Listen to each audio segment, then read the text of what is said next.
Chapter 1096. After finding out how powerful the Hedonist sovereign system was, Lin Bei realized how important this secret was to Qin Feng. Lin Bei tightly hugged Qin Feng's waist as she looked up at him and asked, "Then do the other sisters know that you have a system?" Qin Feng shook his head as he smiled. "I haven't told them, but Shuer also has a system." Lin Bei's mouth gaped open in shock as she looked adorably at Qin Feng. "No wonder you weren't angry, even though Shuer and Zhang Shuai had such an ambiguous relationship. I know, Zhang Shuai is also one of your identities, right?" Lin Bei was quite smart. She had suspected Zhang Shuai's identity before, and now that she knew about the system, she was certain of it. With how powerful the Hedonist sovereign system was, changing Qin Feng's face was a piece of cake. Bei, you're so smart. Zhang Shuai is me, but don't tell anyone else about this. It's mainly because Zhang Shuai looks too ugly. Qin Feng didn't hide anything from Lin Bei.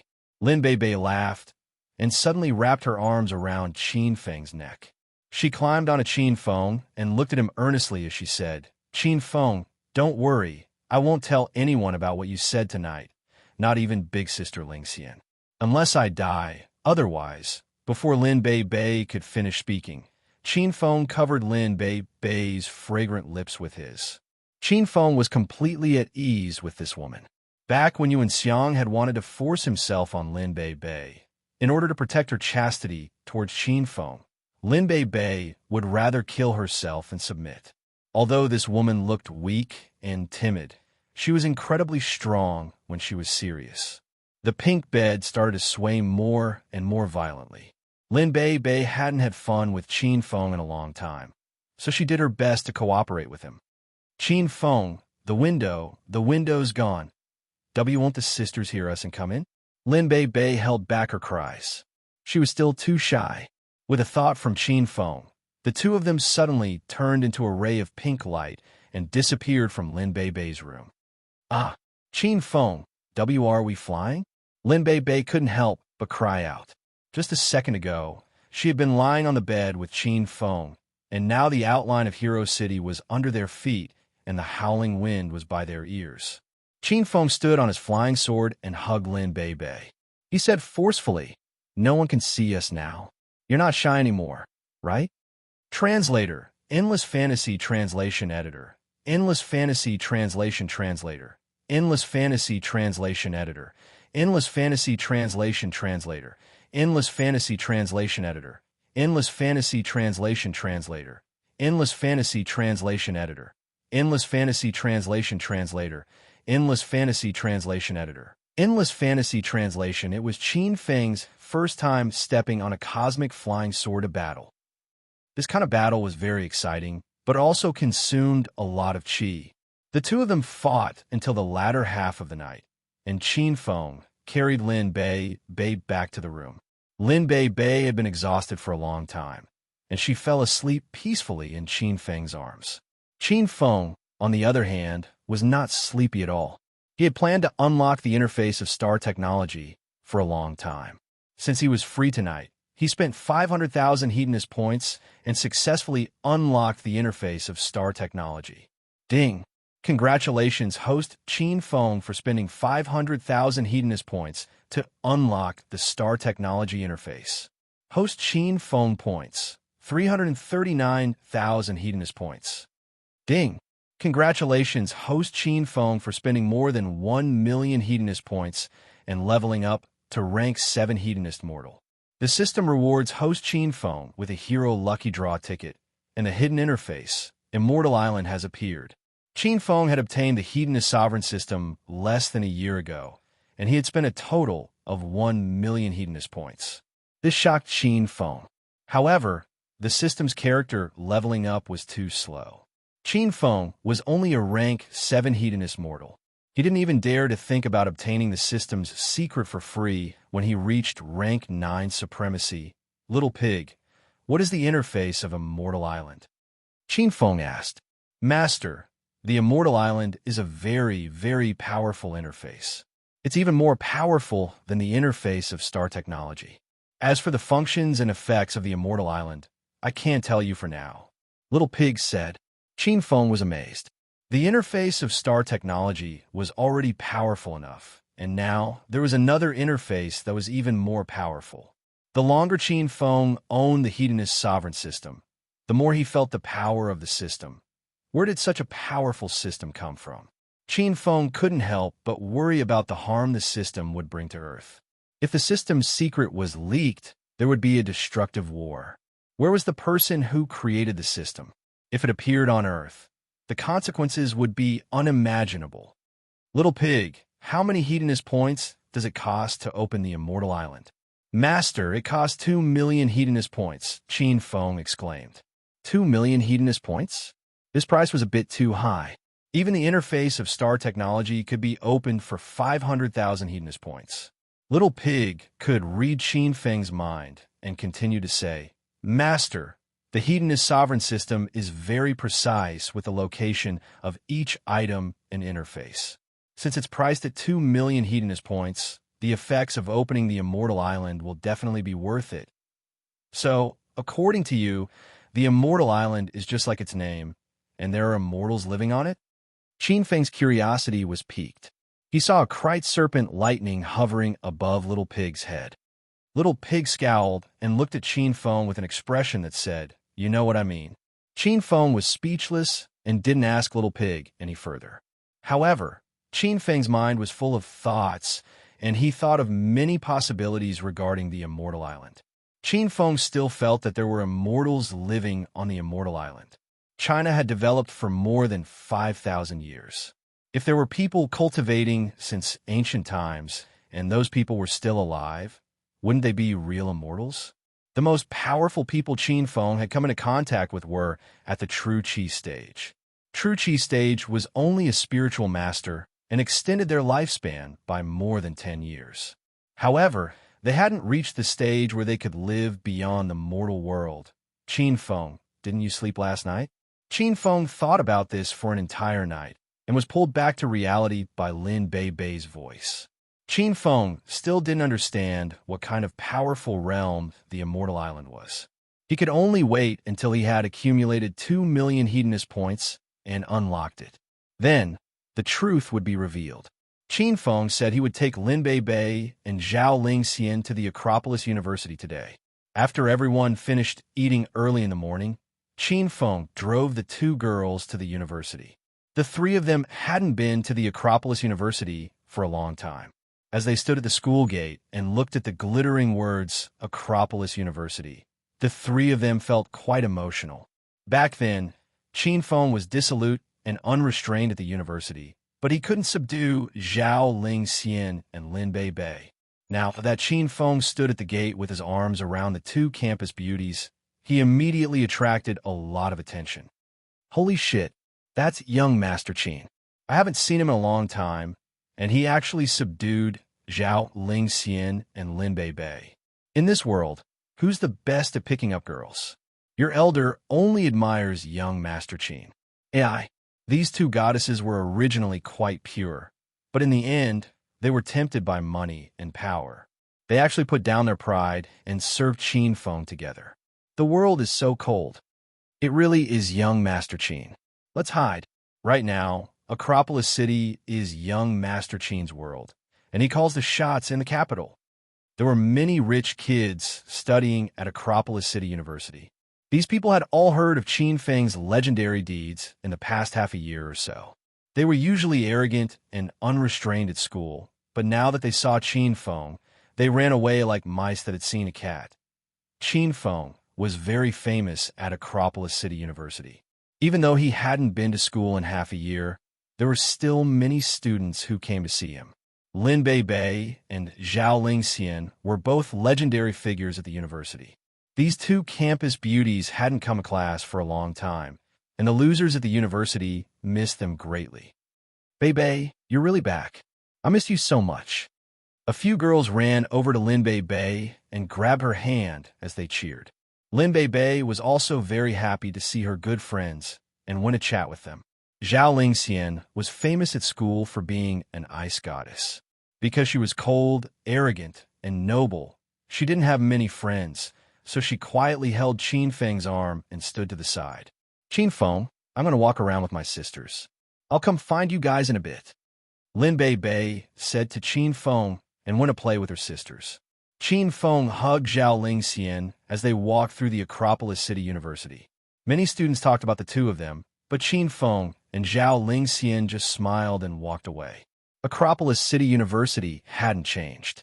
Qin Feng and Zhao Lingxian walked through the familiar willow path, the little garden that couples often came to, and the man-made artificial mountains and lakes. Finally, they went to the large classroom that they often attended classes in. Stinky Qin Feng, do you remember what stupid things you did in this classroom? As soon as they entered the classroom, Zhao Lingxian threw Qin Feng's arm off and complained. Of course, Qin Feng understood what Zhao Lingxian was thinking and walked up to her and hugged her. Lingxian, I was young and impetuous back then. I'll apologize to you, all right? I was blind and broke off the engagement with you in front of everyone. Now, my intestines are all green from regret. Qin Feng put on a pained expression, and Zhao Lingxian was instantly amused. She wasn't angry about what had happened, and instead felt that it was quite amusing. Zhao Lingxian turned and lay in Qin Feng's embrace. The two of them returned to the Acropolis City University and sat in the same classroom. It seemed as if nothing had changed, but their relationship had completely changed. Qin Feng, you can only tell me about breaking off the engagement once in this lifetime. If you tell me again in the future, I'll really leave. Zhao Lingxian suddenly hugged Qin Feng tightly, and her body trembled. After becoming Qin Feng's woman, Zhao Lingxian found that she didn't like any other man. She was truly afraid that Qin Feng would abandon her. Qin Feng hugged Zhao Lingxian tightly and lovingly stroked her back. What nonsense are you saying? I won't let you go. Of course, Zhao Lingxian knew how Qin Feng felt about her, but she was still a bit afraid. This was because Zhao Lingxian loved him too deeply, and she was afraid that she would lose Qin Feng. That would be equivalent to losing her entire world. The two of them tightly hugged each other and didn't say anything. They felt the sound of each other's heartbeats, and it was as if they were on the same frequency. Young Master Qin, it's bad. A bad guy from South Korea wants to bully Bei. Suddenly, a girl ran in. When she saw Qin Feng and Zhao Lingxian hugging each other, she was so embarrassed that she was a bit embarrassed. This girl was Lin Bei's good friend who had gone to play at the school gates. Qin Feng and Zhao Lingxian hurriedly separated, and their expressions became anxious. Where's Bei? Hurry and take us there. Qin Feng pulled Zhao Lingxian and walked out. Lin Bei's good friend brought the two of them to a dance studio. Lin Bei and her two other friends were there, as well as 3 other boys. These 3 guys were all from Korea. Lin Bei didn't know if they had gone through plastic surgery, but each of them was more handsome than the other. One of them stood in front of Lin Bei and stared at Lin Bei's body with a bright smile, as if he wanted to swallow Lin Bei whole. Little beauty, I'm your senior, Kim Un-yun, and these 2 are my friend from South Korea. We're all exchange students, and we just want to be friends with a beauty. Don't be afraid. Chapter 1097. Jin and Xin pretended not to understand Lin Bei's words and smiled as he said, Beautiful lady, do you want to walk around? Then we'll accompany you. Although I've only been at Acropolis University for 2 months, I've been to every corner of the campus. I can lead you wherever you want to go.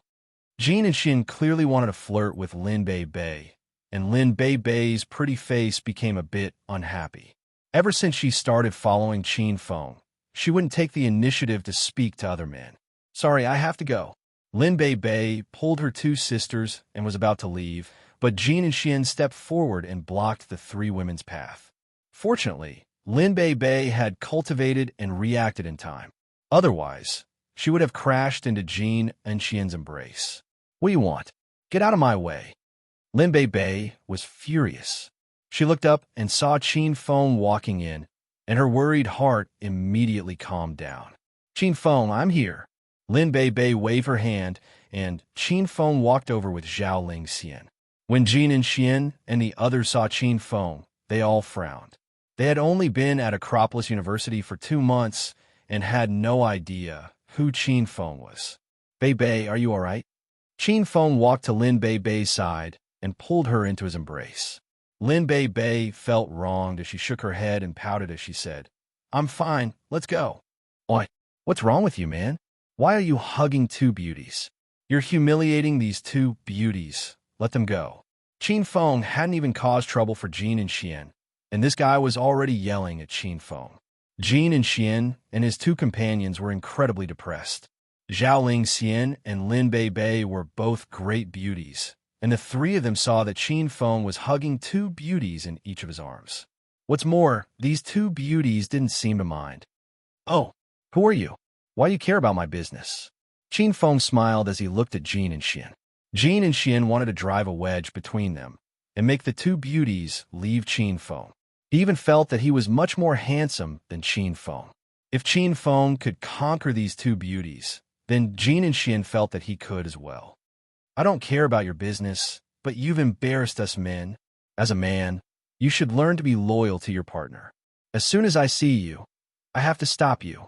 Jin and Xian's words were so righteous that he was about to turn into a saint. After making Qin Feng look like he was worthless, he said to Zhao Ling Xian and Lin Bei, "Beauties, you're both outstanding beauties. I'm sure you have many suitors, so why do you want to follow this stinky man?" Lin Bei and Zhao Ling Xian both rolled their eyes at Jin and Xian, thinking that he was being too nosy. Qin Feng had long seen through Jin and Xian's thoughts. He sneered and said, "I'll give you one chance. Scram now." Before Kim and Xian could speak, his two companions behind him immediately became furious. "Stinking brat, how can you speak to President Jin like that? Do you believe that we will beat you to death? Hurry up and apologize to President Kim. Otherwise, you won't be able to leave this place today." Facing the threat of the two, Lin Bei's three good sisters were scared out of their wits. After all, there were three guys on the other side, and they only had Qin Feng on their side. Moreover, the three sisters didn't know that Qin Feng was a martial artist. They only knew that Qin Feng was a powerless hedonistic young master. How could he be a match for Jin and Xian and the other two? Lin Bei and Zhao Ling Xian inwardly laughed. Qin Feng was currently the #1 martial artist in China, yet there were still people who dared to speak so harshly in front of him. "Looks like you're looking for a beating. Don't blame me for bullying the weak." Qin Feng couldn't be bothered to attack Kim and Xian and the others. After all, it would damage his status as the Azure Dragon of China. However, Qin Feng wouldn't let these three people off easily. However, Kim and Xian had a cold smile on his face. He stretched out his hand and stopped his two companions behind him.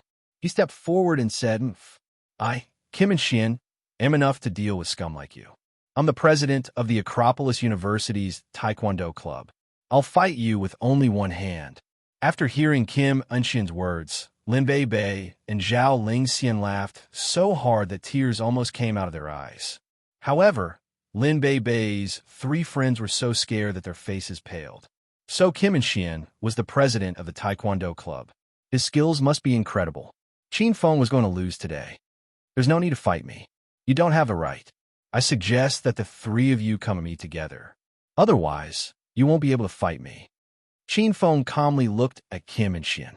Kim and Xian was instantly displeased. "Chinese coward, your elder said I'll fight you with only one hand, so I'll fight you with only one hand. Do you dare to fight me or not?" Qin Feng was annoyed. He slapped Kim and Xian. Before Kim and Xian knew what was going on, he was sent flying. Boom! A massive explosion sounded out in the dance studio. Kim and Xian flew 10 or so meters away and crashed heavily at the entrance. Lin Bei's three friends were dumbfounded. Kim and Xian's two friends were also dumbfounded. Kim and Xian was the president of the Taekwondo Club, and he was a black belt in Taekwondo. Normally, he could fight 7 or 8 university students by himself. However, he was KO'd by Qin Feng with a single slap. After slapping Kim and Xian, Qin Feng didn't even bother to look at him. He smiled and asked the other two friends, "Are you two going to fight me with only one hand as well?" The two friends were so scared that their bodies trembled.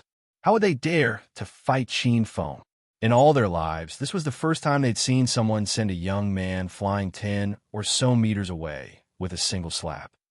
"President Kim, are you all right?" Hurry and take President Kim to the hospital." The two friends came back to their senses and hurriedly went to support Kim and Xian as they ran away. The dance studio fell into silence. Linbei Bei and her two sisters were still in a daze. They stole a few glances at Qin Feng, wondering if this was the same hedonistic young Master Qin Feng who didn't even have the strength to trust a chicken. "Bei Bei, go and play with your friends. If anyone dares to bother you again, just do it yourself." Linbei Bei was now a stage 3 inner chi martial artist. In the entire Acropolis city, there weren't many people who were a match for Linbei Bei, let alone Acropolis University. Linbei Bei nodded. Previously, she was kind-hearted and didn't want to hurt Kim and Xian. However, now she'd thought it through. If bad guys pester her again, she'd personally teach them a lesson. "Qin Feng, big sister Ling Xian, will go and play first. You guys have fun here." Linbei Bei pulled her three friends away. When they reached the dance studio's entrance, she turned around and smiled at the two people. That smile was a bit ambiguous. Only Qin Feng and Zhao Ling Xian were left in the dance studio. Zhao Ling Xian naturally understood Linbei Bei's smile. This time, Qin Feng had slept with other women for the past few nights, so Zhao Ling Xian hadn't had the chance to be intimate with Qin Feng. "Ling Xian, didn't you learn how to dance before? Dance for me." Qin Feng smiled as he patted Zhao Ling Xian's head. Zhao Ling Xian's face turned red. She suddenly took a step back and began to twist and turn in the spacious dance studio. Qin Feng watched for a few seconds and couldn't keep his cool. Zhao Ling Xian was doing a striptease. Zhao Ling Xian was tall and slender, and her dance was sexy and enchanting. Soon, she was in the air. Qin Feng had already pressed himself against her, but Zhao Ling Xian turned around to avoid Qin Feng. She placed one of her long legs on the leg-stretching platform. Her movements were simply too perfect. "Ling Xian, you're a vixen." Qin Feng laughed as he leaped over. This time, Zhao Ling Xian didn't dodge and allowed Qin Feng to hug her. Zhao Ling Xian's dancing skills were pretty good. She was good at all sorts of moves. Even Qin Feng was dumbfounded. Because they were in the dance studio, Qin Feng didn't play for too long. Half an hour later, the two of them got dressed and walked out. Linbei Bei had also finished playing and returned. Her three good friends had already left. Linbei Bei looked at Zhao Ling Xian's rosy face and understood some things. The three of them walked around the Acropolis University. When they saw that the sky was almost dark, they prepared to go back. Just as they arrived at the school gate, a large group of men in Taekwondo uniforms blocked the gate. When they saw Qin Feng, they immediately surrounded him. "It's this bastard. He broke our President Kim's bones." Two people walked out from the crowd. They were Kim and Xian's two friends. They pointed at Qin Feng and shouted. Behind them were over 30 students, and they were all from South Korea. These people started to shout at Qin Feng. They wanted Qin Feng to kneel and beg for mercy. They also wanted Qin Feng to apologize. Linbei Bei and Zhao Ling Xian were both angry. If Qin Feng didn't stop them, the two girls would have beaten them up already. The commotion was quite big, and many students from the Acropolis University surrounded them. "What's going on over there? It seems like young Master Qin is in trouble. It's those bastards from South Korea again. These people are arrogant and despotic just because they practiced Taekwondo for a few years. How dare a bunch of foreigners behave atrociously in China? Lower your voice. Can't you see that they have over 30 people? Be careful, or they'll beat you up too." Most of them were Chinese. These students were usually bullied by the members of the Taekwondo club at Acropolis University. However, they were afraid that the people from South Korea all practiced Taekwondo, so they could only swallow their anger. The South Koreans were not afraid at all when they saw the students surrounding them. Instead, they smiled proudly. They were eager for more onlookers to witness their might. "Brat, are you deaf? Kneel down and kowtow, then let me break your legs. Otherwise, don't even think about leaving the school today." Kim and Xian's two friends were scared to death earlier, but they were emboldened now. The 30 people behind them also cursed and scolded Qin Feng. They didn't take him seriously at all. An apology is out of the question. "If you don't move aside, then I'll fulfill your wish to be beaten up." Qin Feng smiled at the crowd. The South Koreans were enraged. They were also puzzled. Qin Feng was only one person, so where did he get the confidence to say such big words? The onlookers from the school were also discussing among themselves. Some of them were from wealthy families in Acropolis City, but most ordinary people didn't know Qin Feng's identity as a martial artist. They all thought that Qin Feng was boasting. Damn it, this brat is asking for it. Everyone, let's break his legs and avenge President Kim. The South Koreans ran out of patience, and they all pounced at Qin Feng. Exclamations came from the crowd. The Acropolis University students were dumbfounded. It was as if they could see Qin Feng being drowned in punches and kicks. Bang! A dull sound spread out. Once it started, it seemed like it wouldn't stop. Qin Feng was like a small fish, swimming freely through the crowd. Wherever he went, a dull thud would be heard, and a South Korean person would fall to the ground and never get up again. Bang, bang, bang, bang. The loud noises were incessant, and the speed was as fast as firecrackers. In less than half a minute, everything calmed down. Qin Feng had already returned to his original spot. He hugged Lin Bei and Zhao Lingxian with a calm expression on his face. However, in front of Qin Feng, the arrogant and despotic South Koreans all fell to the ground and couldn't get up. They were rolling around in pain and screaming in pain. The students were dumbfounded. Qin Feng's attacks were too fast. Before they could understand what was going on, the fight was already over. After Qin Feng beat them up, he acted as if nothing had happened. These Taekwondo club members were too much of a scumbag, and Qin Feng couldn't even be bothered to attack them. The three of them left Acropolis University, leaving the onlookers in a state of confusion. It wasn't until Qin Feng, Zhao Ling, and Zhao Ling disappeared into the car that the onlookers gradually came to their senses. Chapter 1098. Qin Feng accompanied Zhao Lingxian and Lin Bei to the Acropolis University. The next day, he accompanied Lu Wenjing to the teacher's college. Back then, Qin Feng went to the teacher's college to look for Lu Wenjing. At that time, Gao Hu, one of the 5 small families of Acropolis City, wanted to have a basketball match with Qin Feng. Later, Sima Tu came, and Qin Feng beat Gao Hu up. At that time, Qin Feng was still fighting against the losers of the normal university at Lover's Bridge. He had beaten the boys who chased after Lu Wenjing into a sorry state. When Qin Feng stood on Lover's Bridge with Lu Wenjing in his arms, the two of them were deeply touched. Qin Feng accompanied a few women almost every day. He searched for the things they had done and some sweet memories. After a few days, Qin Feng accompanied all the beauties. He felt like he was going to die from exhaustion. Hero City was developing better and better.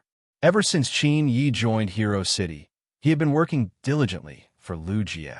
After Chang Xian arrived at Hero City, she became a teacher and taught the children from her village. Xiao Shi also stayed in Hero City, but she still went to Devil Beast Mountain every day. Qin Feng didn't stop her since she still had a revenge plan to complete. Moreover, Qin Feng felt more at ease now that Xiao Shi was protected by the white-haired demonic ape. Zhang Kuku would also go to the mountain with Xiao Shi when she was free.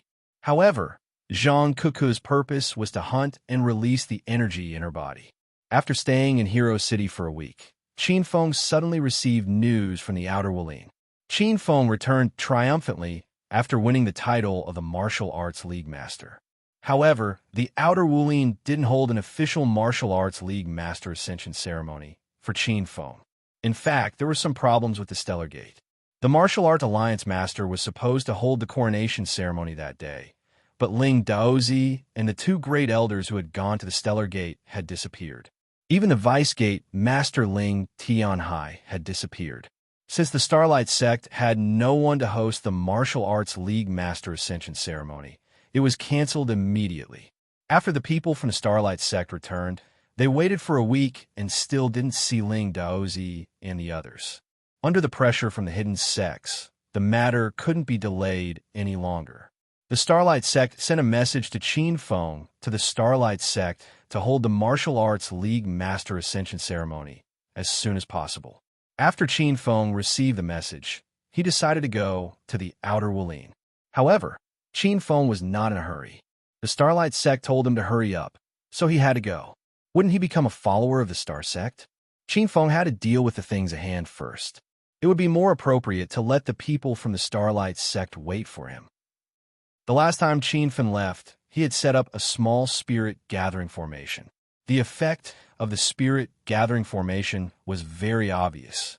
It allowed Lin Bei and the other women to increase their realms by 1 level. This time, before he left, Qin Feng planned to set up a large spirit gathering formation that could accommodate at least 100 people to cultivate inside. The formation had to last for more than a month. Now that Qin Feng's strength had increased by leaps and bounds, and at the treasure convention in Devil City, he had snatched over 100 spirit stones. With Qin Feng's current strength, he could indeed set up a spirit gathering formation. However, in order to strengthen the formation, Qin Feng called the 3 heroes and Hua Bei over. Master, Ouyang Feng and Shimin Shui respectfully greeted Qin Feng. Hua Tu no longer hid his identity in front of Hua Bei. Master, Hua Tuo greets you. Qin Feng waved his hand, and the 3 heroes straightened their backs. Hua Bei stared at the scene in front of her, dumbfounded. She could not understand how Qin Feng managed to subdue these 3 elites. Grandpa Hua, you and the 3 of them will help me set up the formation. I'm about to leave, so I'm going to set up a spirit gathering formation before I leave. After that, all of you can cultivate faster inside the formation. Qin Feng explained his intention. Hua Bei was proficient in alchemy, but she was clueless about setting up a formation. Qin Feng, I don't know much about setting up a formation. I'll do whatever you want me to do. Qin Feng nodded and smiled. All right, everyone, follow my instructions. I'll set up the formation. I'll need your inner qi and true qi to strengthen the formation. After Qin Feng finished explaining, he began to set up the formation. Qin Feng had set up the lesser spirit gathering formation last time, so he was quite familiar with it. He unlocked the memory of the 5 elemental formation and started to work according to the records of the spirit gathering formation. After Qin Feng branded tens of high-grade spirit stones and hundreds of mid-grade and low-grade spirit stones with the fire of destruction, he scattered them around. Hua Bei and the other 3 followed Qin Feng's instructions and began to activate these spirit stones. Then, they pulled out a formless air barrier. Previously, Qin Feng set up the formation by himself. This time, with the help of 4 elites, the spirit gathering formation was finally completed. It enveloped a hidden fan in Hero City. Phew! Qin Feng, this spirit gathering formation is really powerful. It's a few times more powerful than the lesser spirit gathering formation. The density of the spiritual energy here is 15 times that of the outside world. Hua Bei exclaimed as she sat on the mountain peak and sensed the density of the spiritual energy around her. Qin Feng's eyes lit up. In the system, when the heavenly blessed cave pavilion was in its initial state, the density of the spiritual energy inside was 30 times that of Earth. This time, the spirit gathering formation was half as effective as the heavenly blessed cave pavilion. Cultivating in the heavenly blessed cave pavilion cost 1 hedonist point per second. However, cultivating in the spirit gathering formation was free. Moreover, the formation could last for at least a month.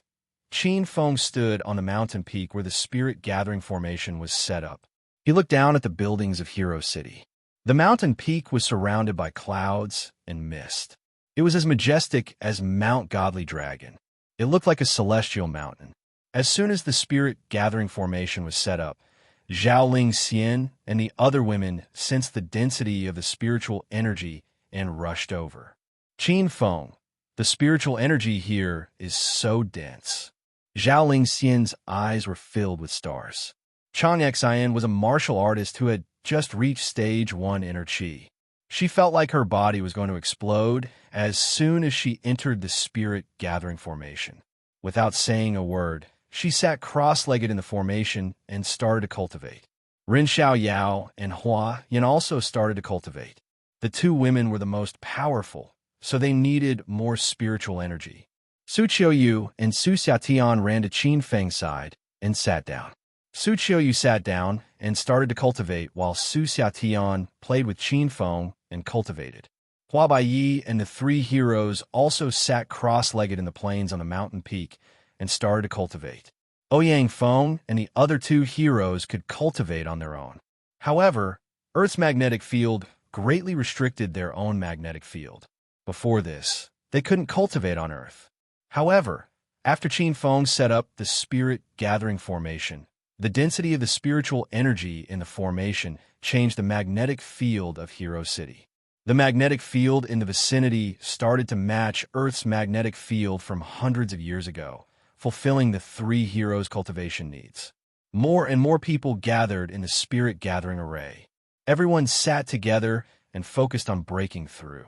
The surrounding spirit chi surged wildly and circulated in everyone's body, forming a positive cycle. It was as if the spirit chi in the array could never be used up, and more gathered. Boom. An explosive sound came from Chang Xian's body. That was the normal reaction of breaking through Stage 2 inner chi. Zhao Lingxian and Lin Bei also broke through. Their cultivation speed in the Spirit Gathering Formation was more than 10 times faster than the outside world. Don't rush to break through after you've broken through. You need to stabilize your current strength. I've opened the first floor of the Hero Alliance's Battle Spirit Palace. You can enter and find virtual opponents to train your strength. Qin Feng used the Hero Alliance to speak. Everyone who joined the Hero Alliance could hear Qin Feng's voice in their minds. The women were very curious about the Battle Spirit Palace. Chang Xian and the others who had just broken through immediately entered the first floor of the Battle Spirit Palace. Qin Feng also entered the Battle Spirit Palace. He discovered that the Battle Spirit Palace was magical. Everyone could communicate with each other through their thoughts. Qin Feng saw the virtual images of Zhao Lingxian and the other women in the Battle Spirit Palace. Qin Feng, can we fight as a group? Zhao Lingxian's excited voice rang in everyone's mind. Qin Feng asked Little Pig. After receiving an affirmative answer, he said, "We can fight each other, but we're all good sisters. Why will we fight each other? Let's find other opponents in the Battle Spirit Palace." Qin Feng underestimated the scheming of women. As soon as he finished speaking, he saw Zhao Lingxian and the other women fighting in the hall of the Battle Spirit Palace. Zhao Lingxian, how dare you sneak attack me? I've been annoyed by you for a long time. Let's have a good fight today. Zhao Lingxian slapped Lu Wenjing with her palm. Lu Wenjing reacted quickly and met the attack with her lily-white hand. The two women were both stage for inner chi experts. They were evenly matched. The scene of their fight was beautiful and thrilling. Qin Feng's eyes almost popped out of their sockets. Bei, come and help me. Lu Wenjing is very domineering. Let's teach her a lesson in the virtual world. Zhao Lingxian called for reinforcements as she fought. Lin Bei was anxious. How could she join the fight?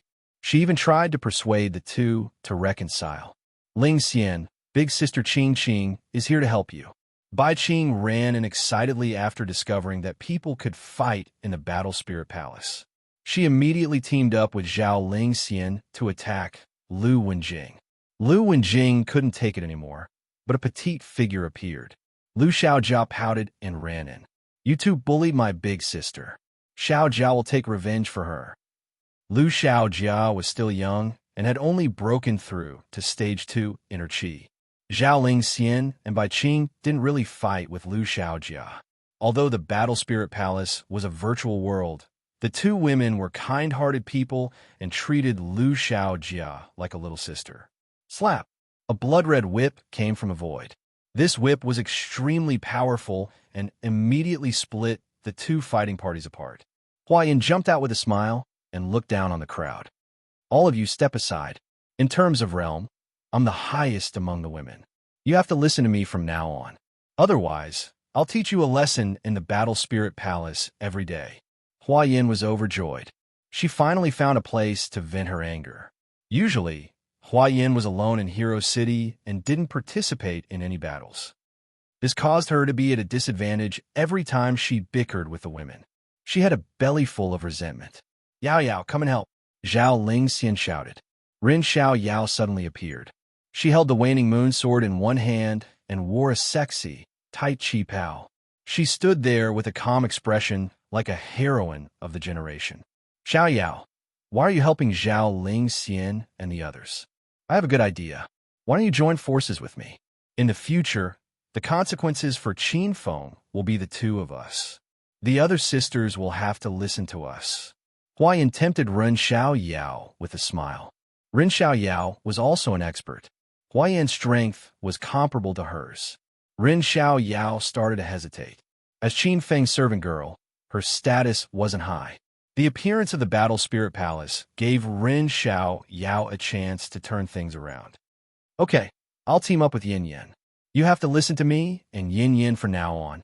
This time, when Qin Feng came back, I didn't even sleep with him. How can you guys keep hogging Qin Feng? Ren Xiao Yao blushed when she said this. However, she knew she had to fight for it. There were too many women around Qin Feng. If she didn't work hard, she would gradually fall out of favor. Chapter 1099. Lu Wenjing, how about we form an alliance for now? Let's get rid of Hua Yin and Ren Xiao Yao first. Zhao Ling Xian immediately tried a rope in Lu Wenjing. Hua Yin and Ren Xiao Yao were too powerful. Lu Wenjing put aside her conflict with Zhao Ling Xian and leaped to her side. Okay, let's form an alliance first. We'll talk about our business after we defeat them. The battle situation changed again. Zhao Ling Xian, Bai Qing, Lu Wenjing and her sister, Su Qiuyu and her sister, Han Ying, Leah, and Ao Shaowan formed an alliance. However, Lin Bei, Yin Xiao, Chang Exen, Xue Er, Xiao Li, and Liu Qin didn't participate in the battle. These women were aloof from worldly affairs, and their identities were unknown. They hadn't had sexual relations with Qin Feng yet, so they didn't have the nerve to cause trouble in the harem. Ling Xian, Yin Yin, stop messing around. We can find inner Qi stage opponents here. Why are you fighting among yourselves? Qin Feng felt a headache coming on. The women had created a new function in the Battle Spirit Palace. It became a good place for everyone to vent their emotions. Zhao Ling Xian, Hua Yin, and Ren Xiao Yao glared at Qin Feng and yelled angrily, "Don't meddle in women's affairs." Qin Feng retreated to the side with a bitter smile when he saw the dozen or so women who were as obedient as kittens. He hugged Lin Bei and the other women and watched the battle. Zhao Ling Xian took the lead and flew toward Hua Yin. "Oomph. Zhao Ling Xian, you're good at arguing, but you're not good at fighting. I advise you to listen to me and Xiao Yao. Otherwise, I won't be responsible if you get hurt." Hua Yin waved the long whip in her hand, and the sky was filled with whip shadows. Bai Qing and Lu Wenjing also followed. However, their cultivation levels were too low compared to Hua Yan's. Hua Yan's light whip landed, and the women retreated in fear. Han Ying and the Su Qiuyu sisters surrounded Ren Xiao Yao. Ren Xiao Yao was also an expert. Her hand shook, and the waning moon sword slashed out a half moon. The sword Qi was oppressive, and Han Ying and the other women retreated in fear. Hua Yin and Ren Xiao Yao were still holding back. After all, they were all sisters. Although they had started fighting, Hua Yin and Ren Xiao Yao wouldn't use their killing moves. At most, they would put on a show to scare Zhao Ling Xian and the others. Everyone attacked again and again, but before they could even get close to Hua Yin and Ren Xiao Yao, they were forced back by the two women's powerful attacks. After this happened a few times, Zhao Ling Xian and the other women felt quite annoyed and decided not to fight anymore. Why aren't you attacking anymore? Scared just like that? Xiao Yao and I were just warming up. Hua Yin had the upper hand and was in a great mood, so she purposely angered Zhao Ling Xian and the other women. Han Ying was furious. She ran to Qin Feng's side and wrapped her arms around Qin Feng's neck. She wrapped herself around Qin Feng's body like a snake spirit and blew hot air into Qin Feng's ear. "Darling, hurry and help me teach those two women a lesson. I'll leave them to you tonight." When Zhao Ling Xian saw Han Ying using her honey trap, she immediately ran over and grabbed Qin Feng's hand to touch her thigh. "Qin Feng, hurry and help us. After you beat those two women, I'll let you touch them for the whole day." Qin Feng's mouth twitched. He was about to be played to death by these women. TCH, you're not the only ones with beauties. Xiao Yao, and I have them too. I have big breasts, and Xiao Yao has long legs. We're willing to let Qin Feng touch us.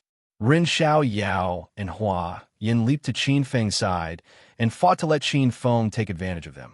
Lu Jia, Huang Jinghua, and the others originally wanted to enter the Do Spirit Palace to find opponents to train their strength, but they were scared silly as soon as they entered, so they hurriedly retreated. All right, we're all good sisters, so let's not hurt each other. Hurry and find your opponents.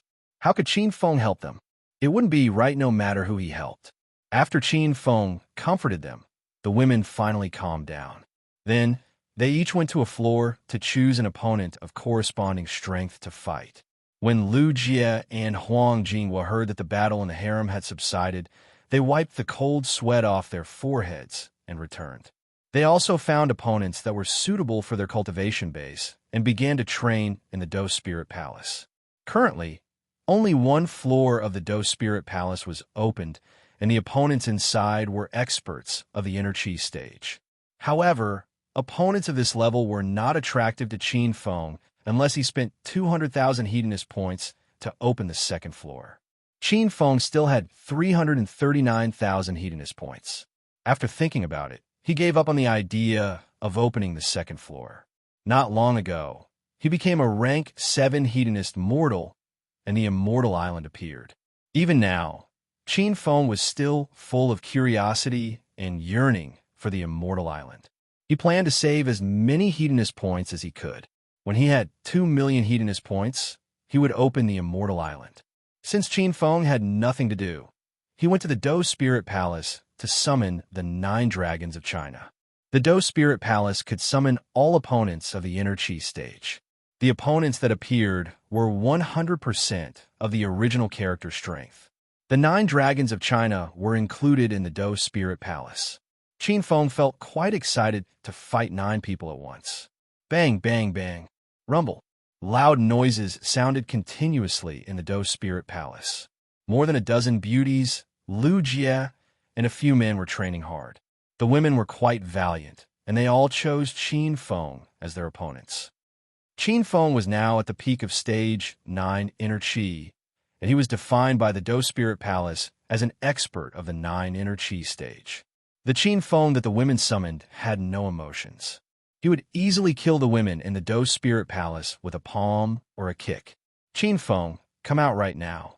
Qin Feng was fighting fiercely with the 9 dragons of China when he suddenly heard a group of women calling for him. Qin Feng thought that something big had happened, so he hurriedly left the training room and went to the hall of the Do Spirit Palace. Zhao Lingxian and 7 or 8 other women stood in a row. They had all summoned Qin Feng as their opponent, and after being beaten up hundreds of times, they came out to vent their anger. Lingxian, what happened to you guys? Qin Feng was still unaware. Zhao Lingxian rushed up and stomped on Qin Feng's foot.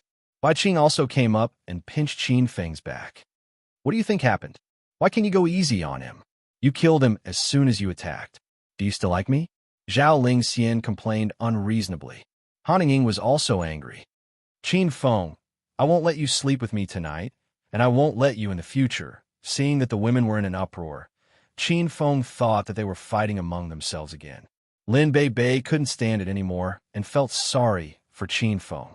Qin Feng, you're in trouble. Lin Bei secretly ran to Qin Feng's side and reported. Qin Feng liked this girl. He hugged Lin Bei and asked what happened. The opponents that the sisters found were all you, but the you that they summoned didn't know Big Sister Lingxian and the others at all. You were very ruthless. Lin Bei explained the situation. Qin Feng rolled his eyes and almost fainted from anger. You're blaming me? With the help of the Spirit Gathering Formation and the Do Spirit Palace, the women's breakthroughs were as fast as rockets. Qin Feng was extremely envious. They cultivated until nighttime, and the women were still immersed in the joy of their breakthroughs. They even forgot to eat and sleep. Qin Feng had already left the Spirit Gathering Formation and returned to the Villa Hotel to pack his luggage. He planned to go to the capital first thing in the morning and give the Sovereign Peace System to the Divine Dragon. Qin Feng, Just as Qin Feng walked to the entrance of the hotel, a pleasant voice came from behind. Su Qiuyu stood behind him in a white chiffon dress. Under the moonlight, her pretty face was pure and charming, like a blooming epiphyllum. Qiuyu, you're back too? Qin Feng went up and hugged Su Qiuyu's small waist. Su Qiuyu's heart fluttered. Recently, she had been busy with Su Qin Pharmaceuticals. Every time Qin Feng returned to Hero City, Su Qiuyu didn't have much time to reunite with him. When she saw Qin Feng accompanying other women at night, Su Qiuyu's heart felt empty. Qin Feng, you haven't had dinner yet, right? Do you want to go to my room? I'll cook for you. Su Qiuyu blushed and lay in Qin Feng's arms shyly. Qin Feng smelled the fragrance on Su Qiuyu's body and felt a little excited. He hugged her and went back to the room. These women all lived in this villa hotel. Everyone's room was similar. Su Qiuyu's room was decorated very stylishly, and it was filled with the smell of books. Qin Feng, take a seat first. I'll go cook for you. Su Qiuyu went into the room and started cooking like a little wife. Qin Feng sat on the sofa in the living room. There were a lot of contracts and documents on the coffee table. It seemed that Su Qiuyu had been doing her best to develop Su Qin Pharmaceuticals. Soon, the room was filled with the fragrance of food. Qin Feng went to the kitchen and helped Su Qiuyu bring the food to the table. The two sat opposite each other. Qiuyu, you've been working hard recently. Qin Feng caressed Su Qiuyu's pretty face. Su Qiuyu's heart was filled with warmth.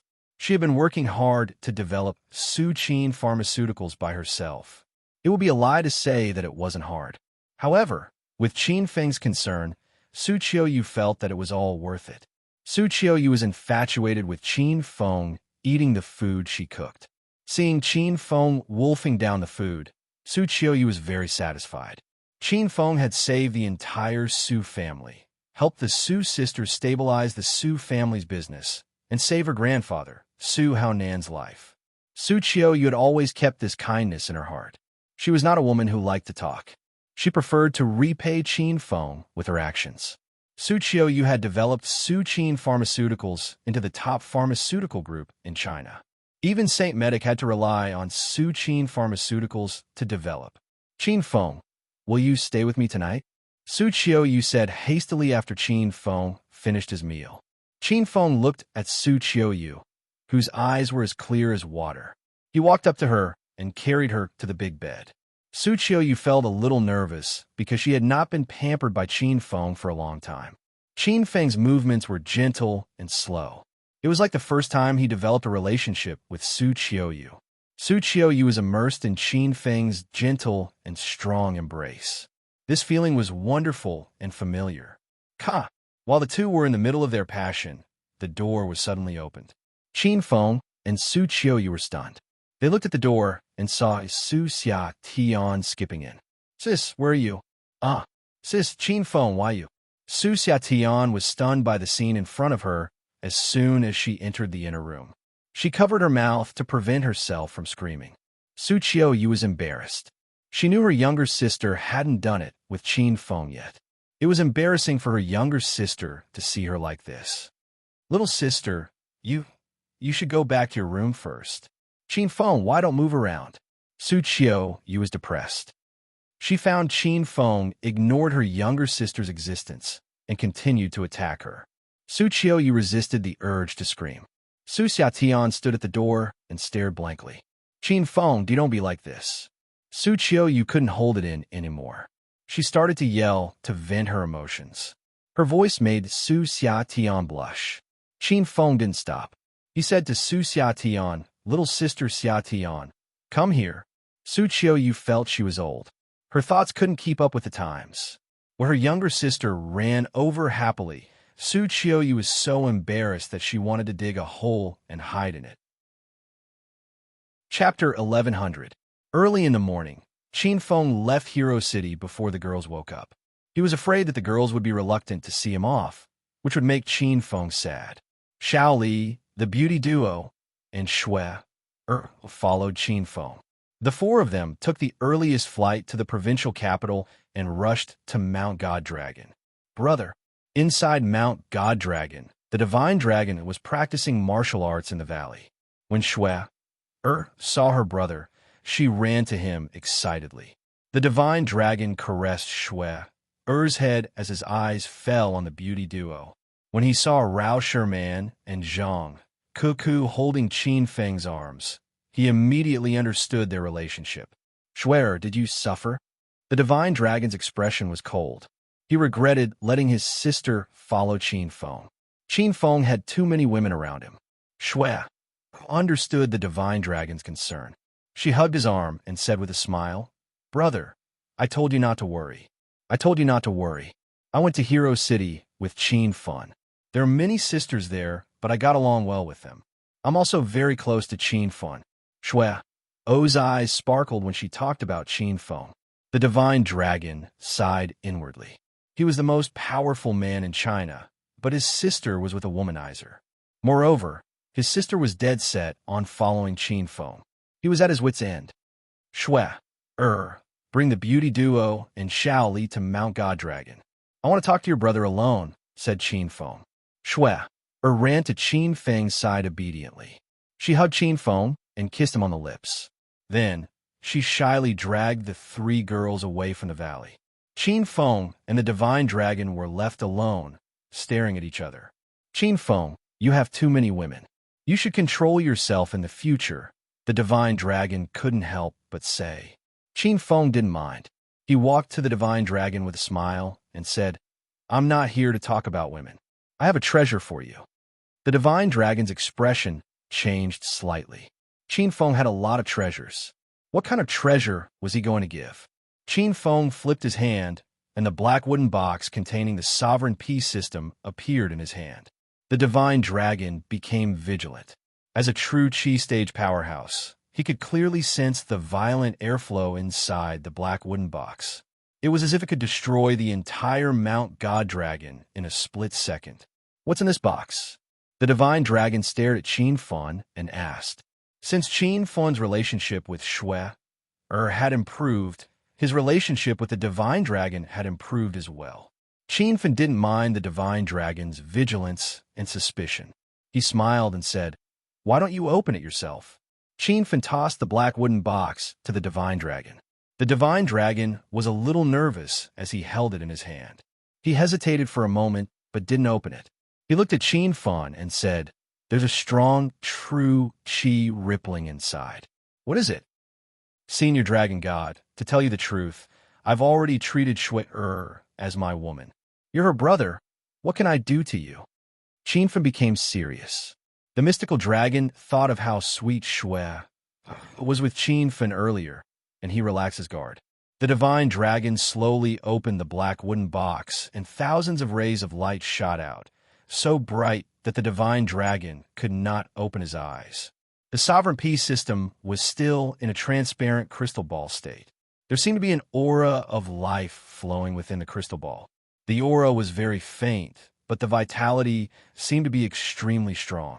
The divine dragon felt that even with his strength, he could not destroy the will of life in his hand. What is this?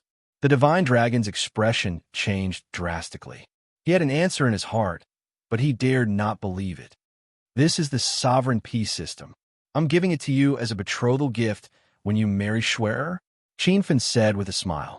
The divine dragon shuddered, and he almost threw the black wooden box in his hand away. This was a system, and ever since the divine dragon found out about the existence of a system on Earth, he had been longing to have a system to strengthen himself. Are you really giving this system to me? Why don't you use it? Where did you get this system from? The divine dragon had yet to recover from his shock, and countless questions popped up in his mind. This system is useless to me. As for the source of the system, it's not convenient for me to tell you now. The sovereign peace system was given to Qin Feng by Codename Y. Qin Feng would never reveal the identity of Codename Y. The divine dragon's body was still trembling slightly. He held the black wooden box with both hands as if he was holding a peerless treasure. His eyes shone brightly as he stared at the system in the wooden box. After a long time, he suddenly said, Qin Feng, thank you for giving me the system.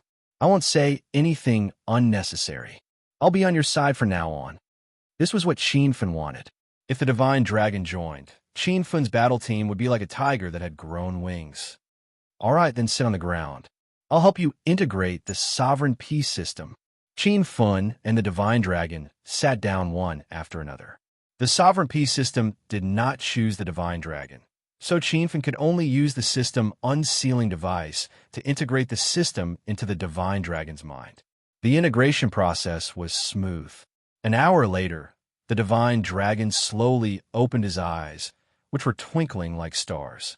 His entire temperament had changed, and there was an additional mysterious and ancient aura about him. This aura was somewhat similar to the Hedonist sovereign system. This was because the two systems, including the superstar system, were of the same series. I'm also the owner of a system now. The Divine Dragon stood up and looked at Qin Fun excitedly.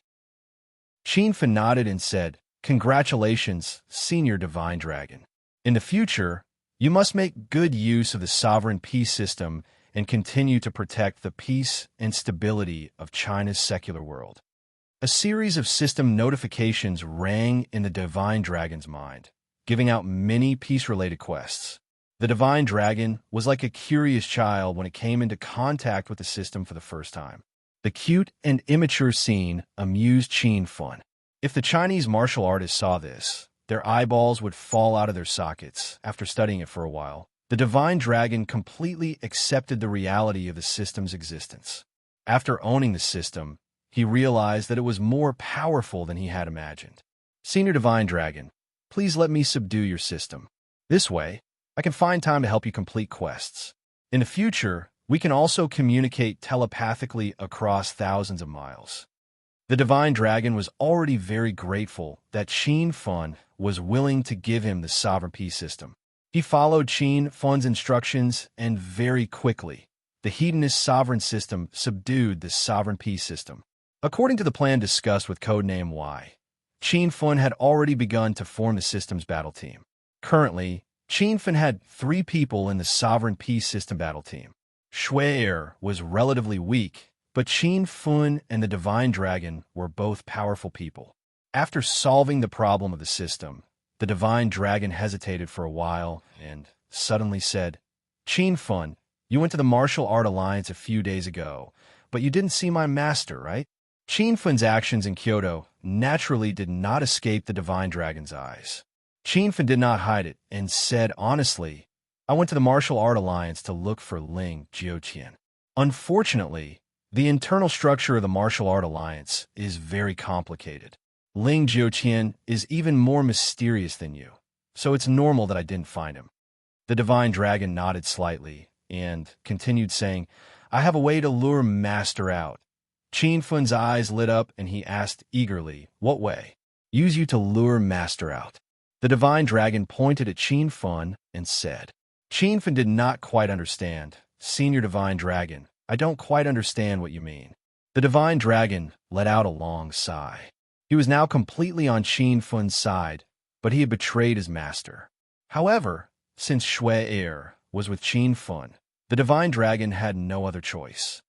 "I told you last time that Master would ask me to keep an eye on a person's development every once in a while, and the closest person is you. If the person I'm keeping an eye on develops to a certain standard, I will send a signal to Master, and then he will come to find me." The Divine Dragon told Qin Fun in detail about his relationship with Ling Jiuqian. However, Qin Fun frowned and thought for a while before saying, "So, the people you've been keeping an eye on are also system owners? How many people have you been keeping an eye on so far?" The Divine Dragon only realized this recently. He said in shock, "Including you, a total of 5 people. I didn't know these people were system owners before, but now it seems that there are quite a lot of systems on Earth." Qin Fun was also shocked. "What about the other 4 people? What did your master do to them?" The Divine Dragon's expression became solemn. "I've sent people to investigate the situation of those 4 people in the past few days. 2 of them have disappeared without a trace, and the other 2 seem to have gone to the inner hidden sects and disappeared from there." "Disappeared? What's going on?" Qin Fun's expression also became solemn. He could not understand Ling Jiuqian's intentions, no matter how hard he thought about it. The Divine Dragon could not figure it out either. He had only recently learned about the secret of the system. Before this, He did not know that the people his master wanted to investigate all had the same secret. Even the divine dragon could not understand what his master was up to. Looks like I can only wait for Ling Jiuqian to come to me.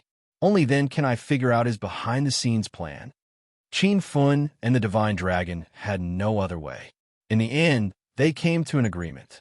The divine dragon would send a message to his master and let Ling Jiuqian appear on his own. Shui and the girls had already gone around and returned to the valley.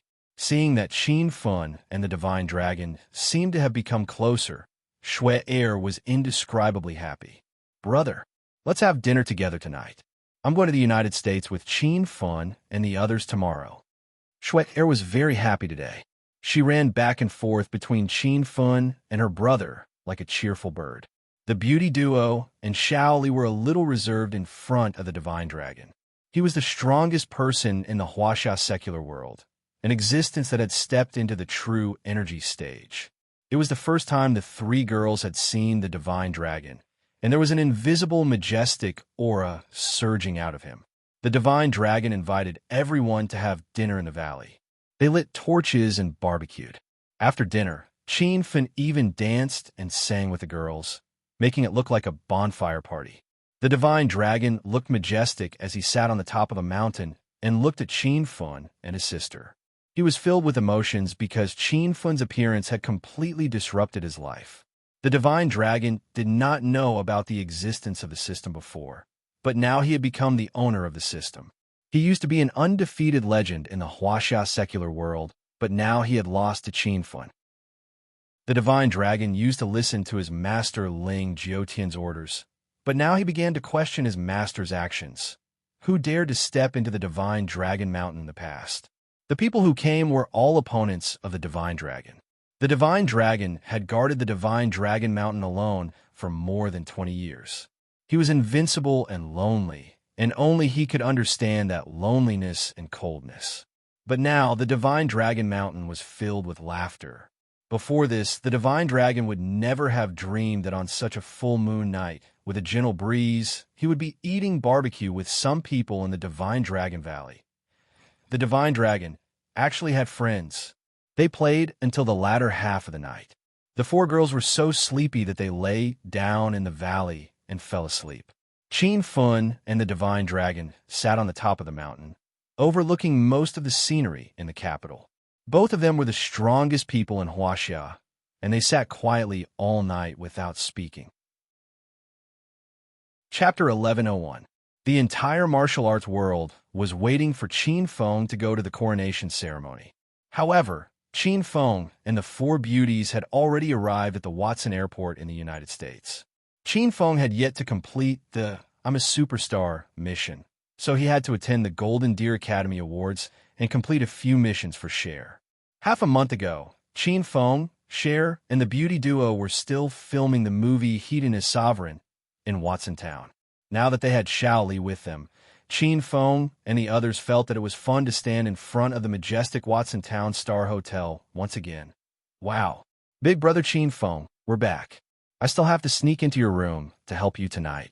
It was in this hotel that Zhang Kuku had an affair with Qin Feng and became his woman.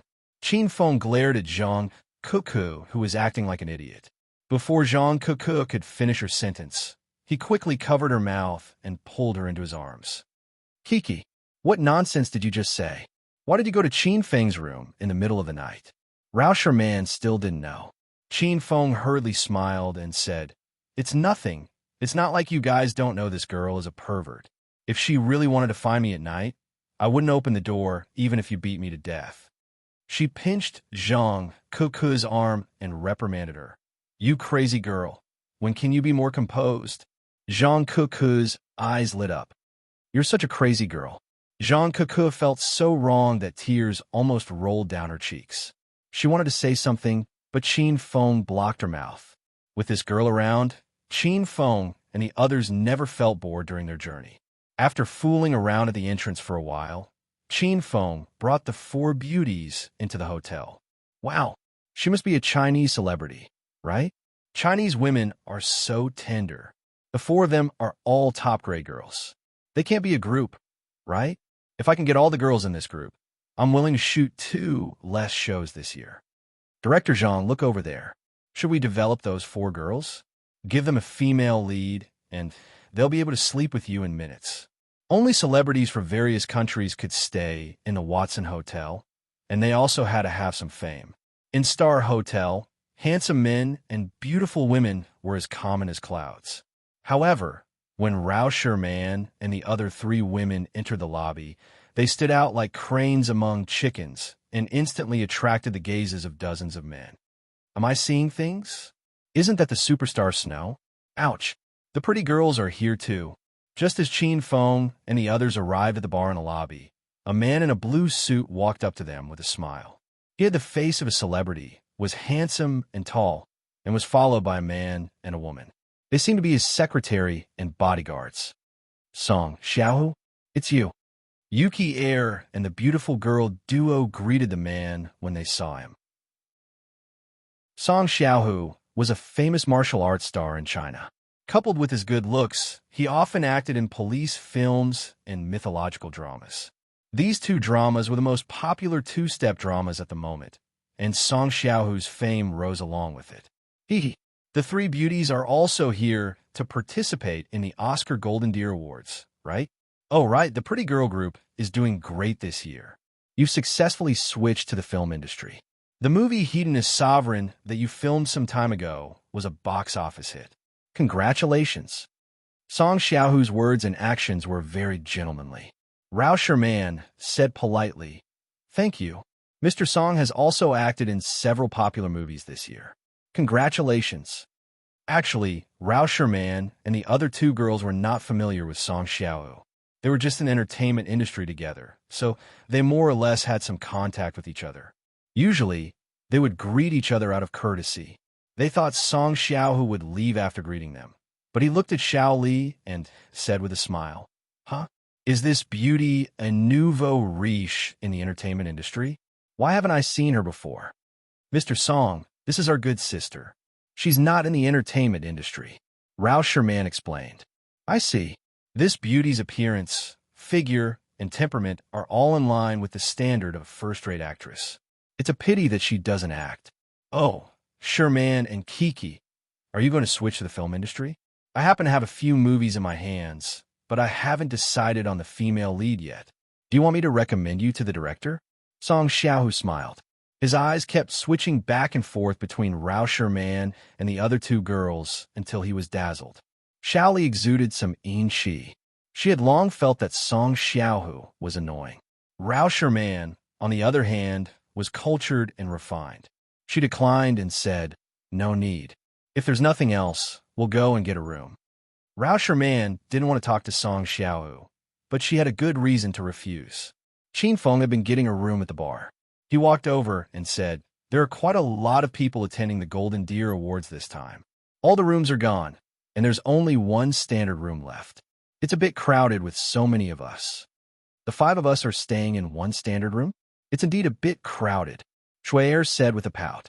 Rao Sherman walked over and asked, "Zheng Shuai, why don't we go to the hotel next door and have a look?" Since Qin Feng came to attend the Golden Deer Awards, he had already restored his appearance as Zheng Shuai. As soon as he came over, the 4 girls surrounded Qin Feng. No one paid attention to Song Xiaohu. Song Xiaohu was depressed. He had heard of Zheng Shuai, but he didn't understand.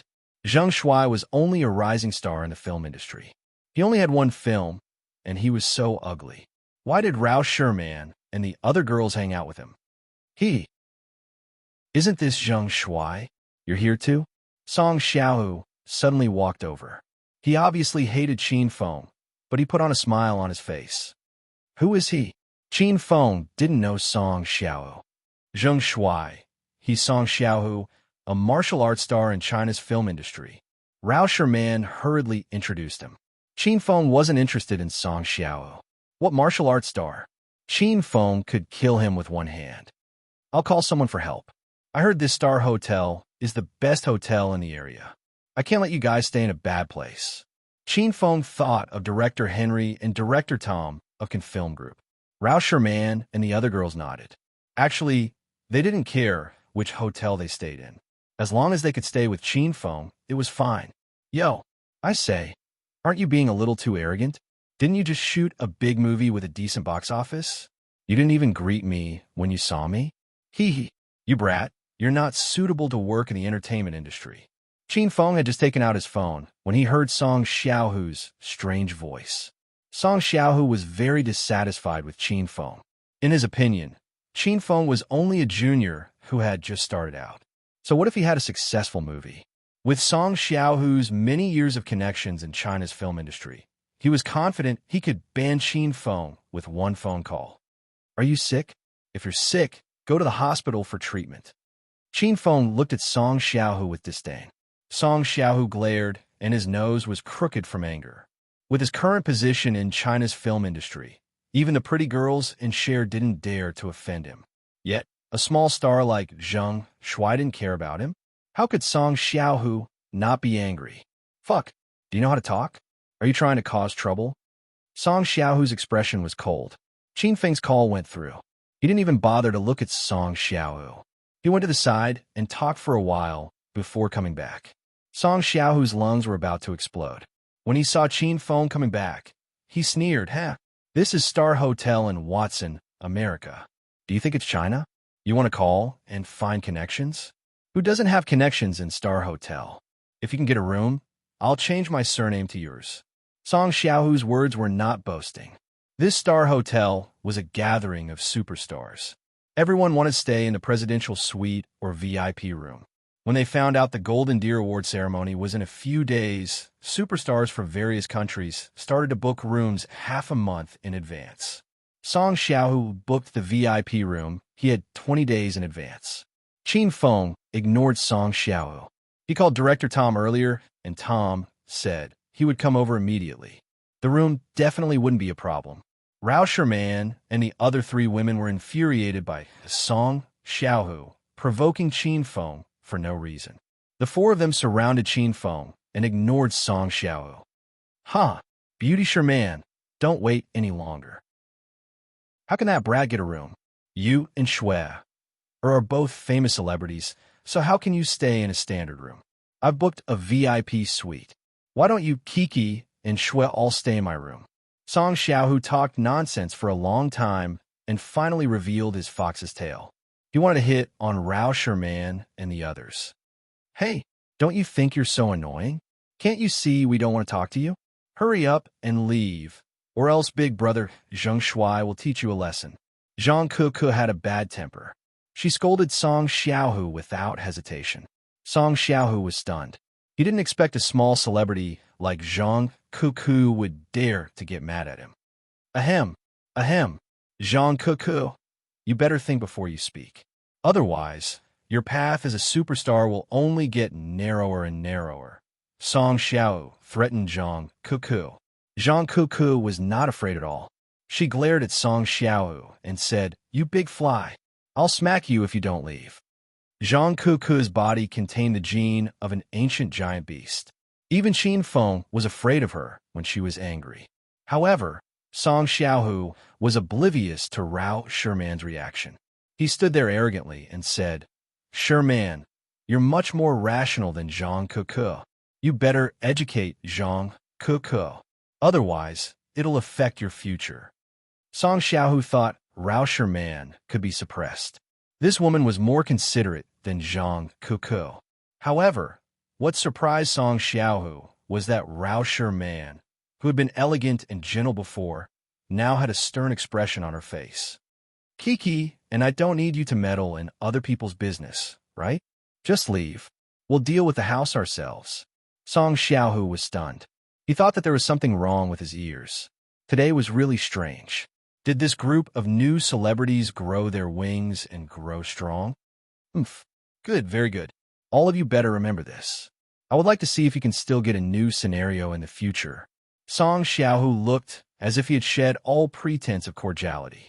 He pointed at Qin Feng and the others and scolded them. Zhang Kuku had long been disgusted by Song Xiaohu. She suddenly turned into a gust of wind and appeared before Song Xiaohu. Smelly fly, I'll smack you to death. Zhang Kuku slapped Song Xiaohu's face and sent him flying. Song Xiaohu's bodyguard and secretary were stunned. The bodyguard was a retired Special Forces soldier hired by Song Xiaohu at a high price. It was a piece of cake for him to fight 10 hooligans alone. However, he didn't even have time to react when Zhang Kuku slapped him. Bang! After flying for a while, Song Xiaohu crashed into a pillar in the hall and fainted. The secretary quickly ran to check on Song Xiaohu. The bodyguard stared at Zhang Kuku with vigilance, but he didn't dare to make a move. What are you looking at? Haven't you seen a pretty girl before? Hurry up and leave with that fly slapper. Otherwise, I'll smack you too. The strength of Zhang Kuku's slap shocked the bodyguard. He hesitated for a while, but didn't dare to make a move. He ran to carry Song Xiaohu away with his tail between his legs. Chapter 11:02. The corner of Qin Feng's mouth twitched. Even Qin Feng would not be able to withstand Zhang Kuku's attack, let alone an ordinary person like Song Xiaohu. And Mr. Zhang, it's really you. Please forgive us for not going out to welcome you. Tom and Henry rushed into the room as soon as Song Xiaohu and his group left. Tom and Henry had their eyes on Chang Xian, Ao Xiaowan, and Chang Xian when Qin Feng came to America to film. However, they were tricked by Zhang Kuku and were shocked by Qin Feng's strength. Both of them wanted to kneel down before Qin Feng when they saw him again. They were afraid that they would provoke him and bring disaster upon themselves. Why are you two bastards here? Are you looking for a beating as well? Zhang Kuku was still unaware of the situation. She was enraged when she saw Henry and Tom. The two of them trembled in fear. They smiled at Zhang Kuku and the other girls and said, "We're here to book a room for everyone. The Oscar Golden Deer Award ceremony will be held soon, and the hotel is in short supply. However, we have a presidential suite that we can provide for everyone." The presidential suite that Qin Feng and his group had stayed in last time had a master bedroom and 2 guest rooms. It was just right for the 5 of them. "Cut the crap and book a room now," Qin Feng said coldly. Henry and Tom were aggrieved. As the executives of America's film group, even Hollywood stars had to suck up to them. Yet, they were overwhelmed by a bunch of Chinese stars. However, the two of them did not dare to slight Qin Feng in the slightest. They hurriedly went to get a room with smiles on their faces. With Henry and Tom's help, booking a room was a piece of cake. Soon, the presidential suite was booked, and Qin Feng and the 4 girls entered the room. "Mr. Zhang, is there anything else I can do for you?" Director Tom looked at Qin Feng with a smile. "All right, have the nominees for the Oscar Golden Deer Award been announced?" Qin Feng asked. Tom looked troubled. He said cautiously, "Mr. Zhang, there are many nominees, but there is only one winner. Moreover, the winner has already been decided. It's Odin, the most popular actor in Hollywood."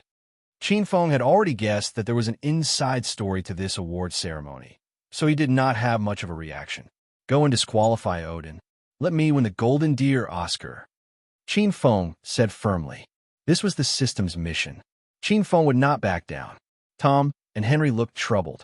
Henry said, "Mr. Zhang, if you want to win other trophies from the Oscars, Director Tom and I can get them for you. However, we can't change the Golden Deer Award. Odin's backer is very strong. There's nothing we can do." Qin Feng stared into their eyes for a few seconds and could tell that they were not lying. "How hard? I heard that Odin's cousin has connections in the U.S. military, and he has close ties with the mafia.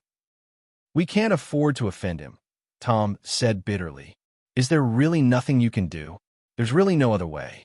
Even if Mr. Zhang kills us now, there's nothing we can do." Henry and Tom looked like they were about to cry. It was as if someone in their family had died. Qin Feng knew he had to deal with this himself. He couldn't rely on Henry and Tom. "All right, you guys can leave first. I'll look for you if there's anything else."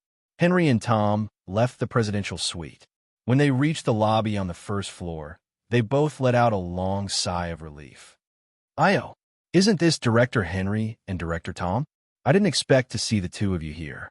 What a pleasure to meet you." A pleasantly surprised voice sounded. Song Xiaohu, who had just woken up from his coma, greeted them with a smile. Song Xiaohu woke up after the bodyguards sent him back to his room. Then, he immediately rushed down to cause trouble for Qin Feng and the others. In the end, he didn't see Qin Feng and the others. Instead, he bumped into Henry and Tom. Who are you? Don't try to curry favor with me. Tom roared at Song Xiaohu as he had a belly full of resentment from Qin Feng. Song Xiaohu, on the other hand, was still smiling. He was famous in China, but he was nothing in Hollywood. Moreover, Henry and Tom's company, Can Film Corporation, had more than half of its contracted stars were Hollywood superstars. Director Tom, I'm a Chinese martial arts star, Song Xiaohu. I worked with your company before for a movie called StarCraft. I played the role of the 12th male lead. At the 1 hour, 15 minutes, and 32 seconds mark, I appeared in a scene that lasted for 2 seconds. Don't you remember? That's right. Song Xiaohu was extremely excited. That was an American blockbuster produced by Can Film Corporation. If he had a scene in it, he could brag about it for half a year. Tom and Henry looked at Song Xiaohu as if they were looking at an idiot. A 2-second scene? The 12th male lead? It'd be a freaking miracle if your elder remembers you. We still have things to do, don't block our way. Tom glared at Song Xiaohu impatiently. This was completely different from how he treated Qin Feng respectfully before. Song Xiaohu didn't lose his temper at all. He continued to smile, took out a business card, and handed it over with both hands. Hee hee. All right, then I won't bother you two anymore. This is my business card. If you have any business in the future, you can contact me. Tom coldly took the business card and strode out of the Star Hotel. As soon as he walked out of the door, Tom casually threw Song Xiaohu's business card into the trash can. Where are they? Where's Zheng Shuai and the others? Once Tom and Henry left, Song Xiaohu immediately changed into a different person. He angrily roared at the tall and sturdy bodyguard. The bodyguard said shakily, Mr. Song, they ran away. Ran away? Are you a fucking good-for-nothing? Your elder hired you to protect me with a high salary of $50,000 a month, but where did you go to eat shit? Why didn't you take revenge for your elder? Song Xiaohu was so angry that he gritted his teeth. In his opinion, Zheng Shuai definitely didn't get a room. Who knew which small hotel he'd run off to? Song Xiaohu couldn't find Zheng Shuai even if he wanted to. The bodyguard was rained down with Song Xiaohu's scolding, but he didn't dare to say a word of resistance. The young and beautiful secretary, on the other hand, had a gloomy expression. She realized that she'd have to be ruthlessly beaten up by Song Xiaohu tonight to vent his anger. Trash. You're all fucking trash. Song Xiaohu scolded for a while, but his anger still wasn't appeased. He immediately took out his phone and made a call. He wanted to contact the big directors in China and completely ban Zheng Shuai and the beautiful girl duo. Little Song, what's the matter? Director Wong, I want you to ban a few celebrities for me. Song Xiaohu was in a fit of anger, so he didn't beat around the bush and went straight to the point. What celebrities are you banning? Are there celebrities in China who are blind enough to offend you?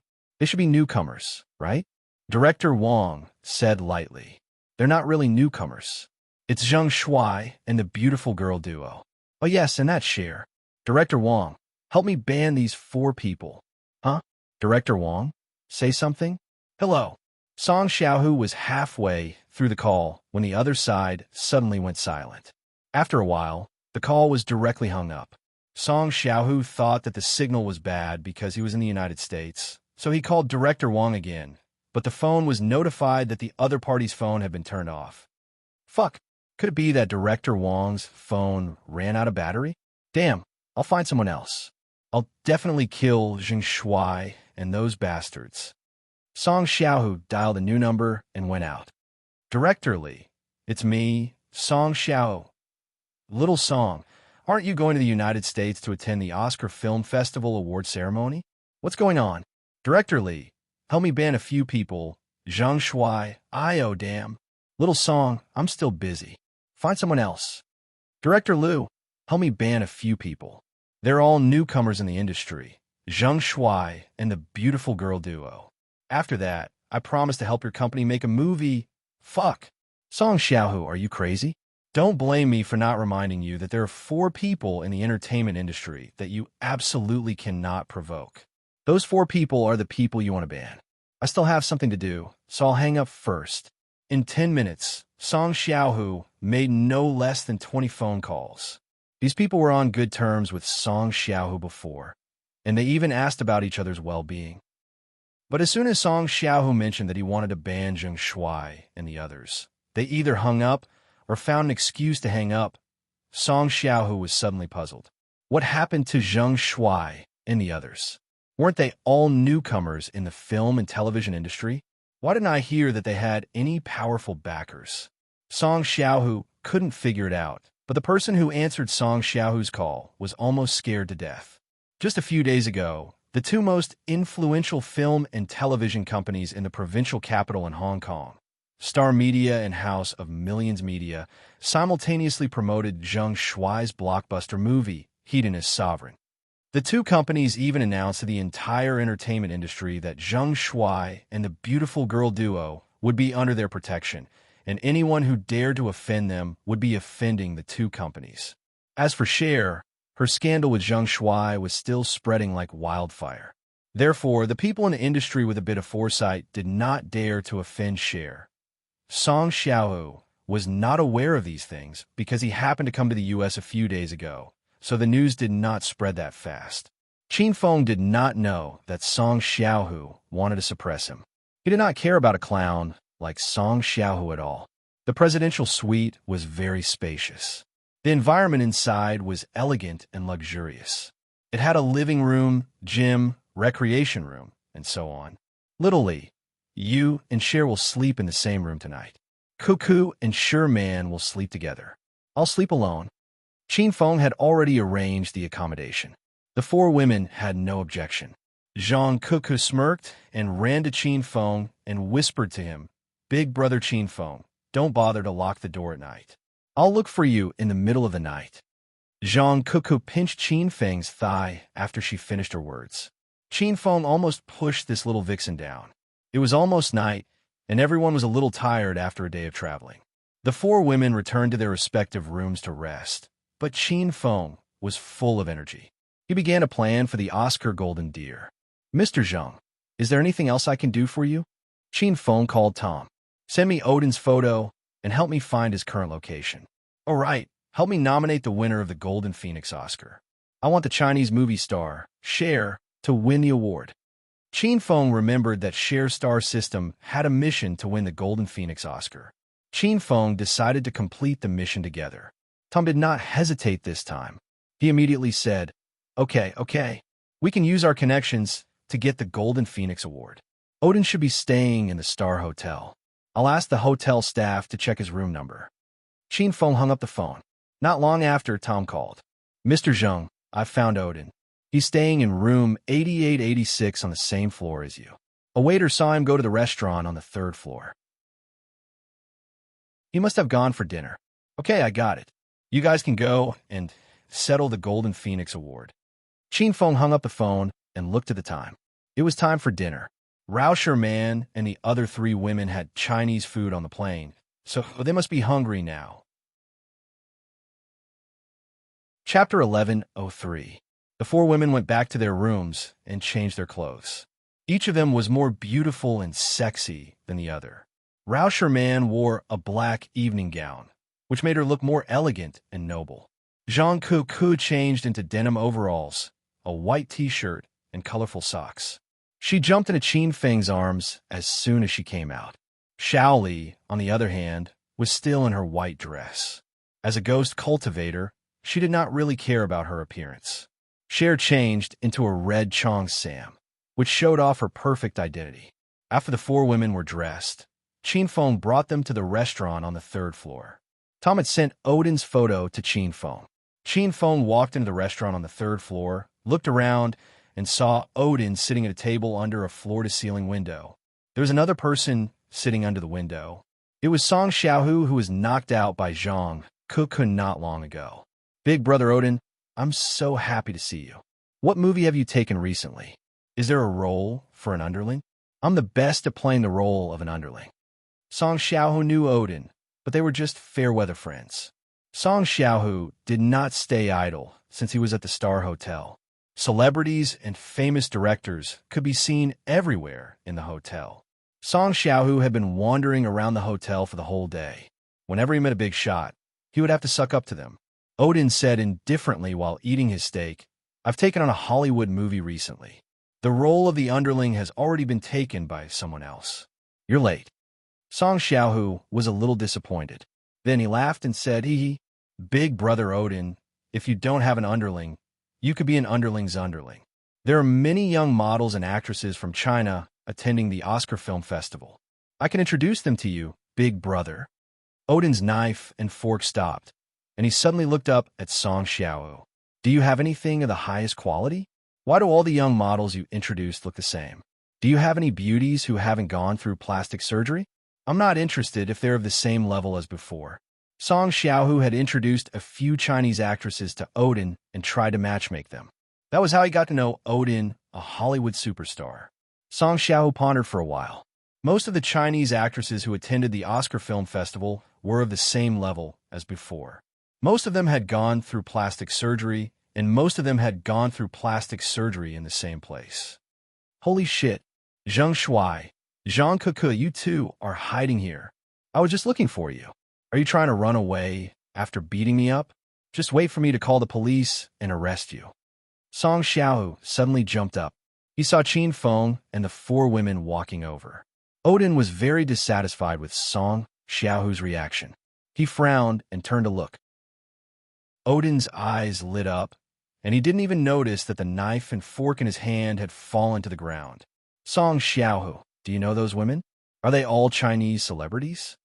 Odin asked in a low voice. Song Xiaohu was about to call the police, but he was shocked by Odin's words. Song Xiaohu could tell that Odin had taken a fancy to Rao Sherman and the other four beauties. Brother Odin, 3 of those 4 beauties are celebrities. Do you want me to introduce them to you? Song Xiaohu reacted quickly. He put aside his conflict with Qin Feng and Zhang Kuku and started a fawn on Odin. Odin was so excited that he couldn't sit still. He nodded repeatedly and said, Okay. Invite them to sit at this table. If I can sleep with all 4 of them tonight, I'll help you fight for a role in a Hollywood movie. You'll be the male lead. Song Xiaohu was so surprised that he almost screamed out loud. That was the male lead of a Hollywood movie. Currently, no one in the Chinese film and television industry could reach that level. Damn fly. How did you come back to life? Looks like I didn't slap you hard enough last time. This time, I'll slap you to death. Zhang Kuku ran over angrily and raised her hand to slap Qin Feng. Song Xiaohu had seen Zhang Kuku's palm strength before. This girl looked slender and tall, but how could she be so strong? Big Star Kuku, please don't hit me. It's my fault. I'll apologize to you. Song Xiaohu changed his attitude without any warning.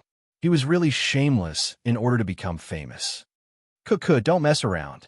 Qin Feng shouted at Zhang Kuku because he was here to talk to Odin. Zhang Kuku obeyed Qin Feng's order. She pouted and ran to Qin Feng's side to complain, Big Brother Zheng Shuai, why didn't you let me hit him? That damn fly is so annoying. Qin Feng patted Zhang Kuku's head and did not explain. He brought the 4 girls to Odin's side and asked, Are you Odin? Qin Feng asked casually. Odin looked at Qin Feng from top to bottom. He was displeased when he saw Qin Feng was surrounded by 4 beautiful girls. He thought Qin Feng was here to flatter him, like Song Xiaohu, so he glared at Qin Feng disdainfully. Who are you? Don't stand beside me, and get out of here. Are you deaf, Zheng Shuai? Big Brother Odin asked you to get out of here. This is America, Big Brother Odin's country. Song Xiaohu was filled with anger. He started to reprimand Qin Feng with Odin as his backer. Qin Feng initially planned to talk to Odin about the Oscar Golden Deer, but it seemed like there was no need for that now. All he needed to do was to beat the crap out of Odin and force him to hand over the slot. Hey, how dare you yell at Big Brother Zheng Shuai? Do you think I won't knock you out again? Zhang Kuku was displeased. Song Xiaohu did not bring his bodyguard and secretary with him when he came to Odin. Therefore, he was afraid of Zhang Kuku since he was alone. Odin's gaze fell on Zhang Kuku's slender legs, which were clad in colorful knee socks. Hee, little beauty, don't you know who I am? Odin was about to use his usual method of picking up girls. As long as he told Qin Feng his name, thousands of girls would fall for him. Who are you? Why do you look like a gorilla? Of course, Zhang Kuku knew who Odin was, but she did not give him any face. Who asked this black guy to be so arrogant and rude to Qin Feng? Odin rolled his eyes and almost fainted from anger. As a Hollywood superstar, no one dared to say that he looked like a gorilla. But to be honest, Odin was dark and muscular. He really did look like a gorilla. Ahem. Let me tell you then. I'm a Hollywood superstar, Odin. I've acted in many movies. I'm sure you've seen The Ice Age, The Bee Effect, The Fast and Love. I've starred in all of them. In the past, whenever Odin told them the names of these movies, the female celebrities or fans would scream and jump in excitement, as if they were having an orgasm. Odin put on a proud expression as he waited for Jean Cuckoo and the girls to scream. After a dozen seconds of silence, Odin felt as if he had been slapped in the face by the silence. Ahem. Haven't any of you seen these movies? They're Hollywood blockbusters, and they're being screened in every country. Odin could no longer sit still, so he added, Rauscherman, and the girls remained silent. They did not give Odin any face at all. Jean Cuckoo pouted and said, You've acted in these movies? What does this have to do with us? Are you showing off? You're so vulgar and childish. Jean Cuckoo's eloquence had reached the point of perfection, and Odin was no match for Jean Cuckoo. He was so enraged by her words that smoke began to rise from the top of his head. Jean Cuckoo, how can you talk to Big Brother Odin like that? He's our senior. We need to learn acting skills and experience from him. Apologize to him now. Song Xiaohu quickly stepped forward to mediate the situation. Odin was filled with resentment, but he had no way to vent it out. At least, he could not lose his temper before he captured Zhang, Cuckoo, and the girls. Song Xiaohu, as a man, how can you lose your temper at a woman? Hurry up and shut up. Odin vented his anger on Song Xiaohu. Song Xiaohu was so angry that he almost vomited blood and died. Odin could tell that Zhang Cuckoo was a difficult woman to deal with. His gaze fell on Rauscherman, and he said with a smile, Hey, pretty lady, you haven't had dinner yet, right? Why don't you sit down and have dinner with us? We're all actors and actresses, so we can sit down and discuss our experiences. There's no need for that, Mr. Odin. We're here with our friends. It's not convenient for us to have dinner with you. Rauscherman's tone was unquestionable, but she always used polite words. Rauscherman and the girls did not know that Qin Feng was going to talk to Odin about the Oscar Golden Deer. They were puzzled. Why is he still standing there? Is this your friend? I think he looks ordinary. I don't think he's that famous, right? It's a waste of your youth to hang out with this kind of person. He won't be of any help to you. Odin did not even care about Song Xiao, let alone Qin Feng. Song Xiaohu, who was so angry that he almost vomited blood, became cocky again. He echoed Odin's words and said, That's right. Big Brother Odin is right. What's the use of hanging out with a newbie like Zheng Shuai? If it were me, I would definitely hang out with Big Brother Odin. If Big Brother Odin is happy, he might invite me to participate in his movie. It's a Hollywood blockbuster. Odin looked at Song Xiaohu with satisfaction and said, Song Xiaohu is right. I'm going to shoot a movie with a huge investment and it will be released worldwide. I'm still short of a few female leads. I think the four of you are quite suitable for the role. If you're interested, you can sit down and have a good chat with me. Odin began to tempt Rauscherman and the girls with a Hollywood blockbuster. If this was placed in front of any other Chinese female stars, they would be so excited that they would want to throw themselves on Odin's bed.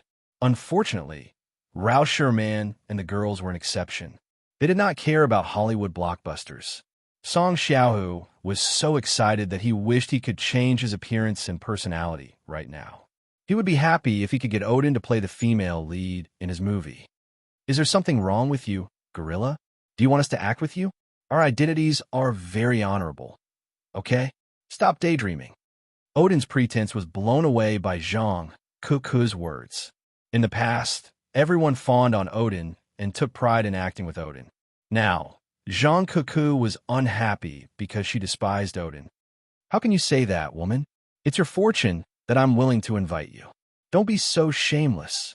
Odin was so angry that he could no longer keep up his act. Zhang Cuckoo was also angry.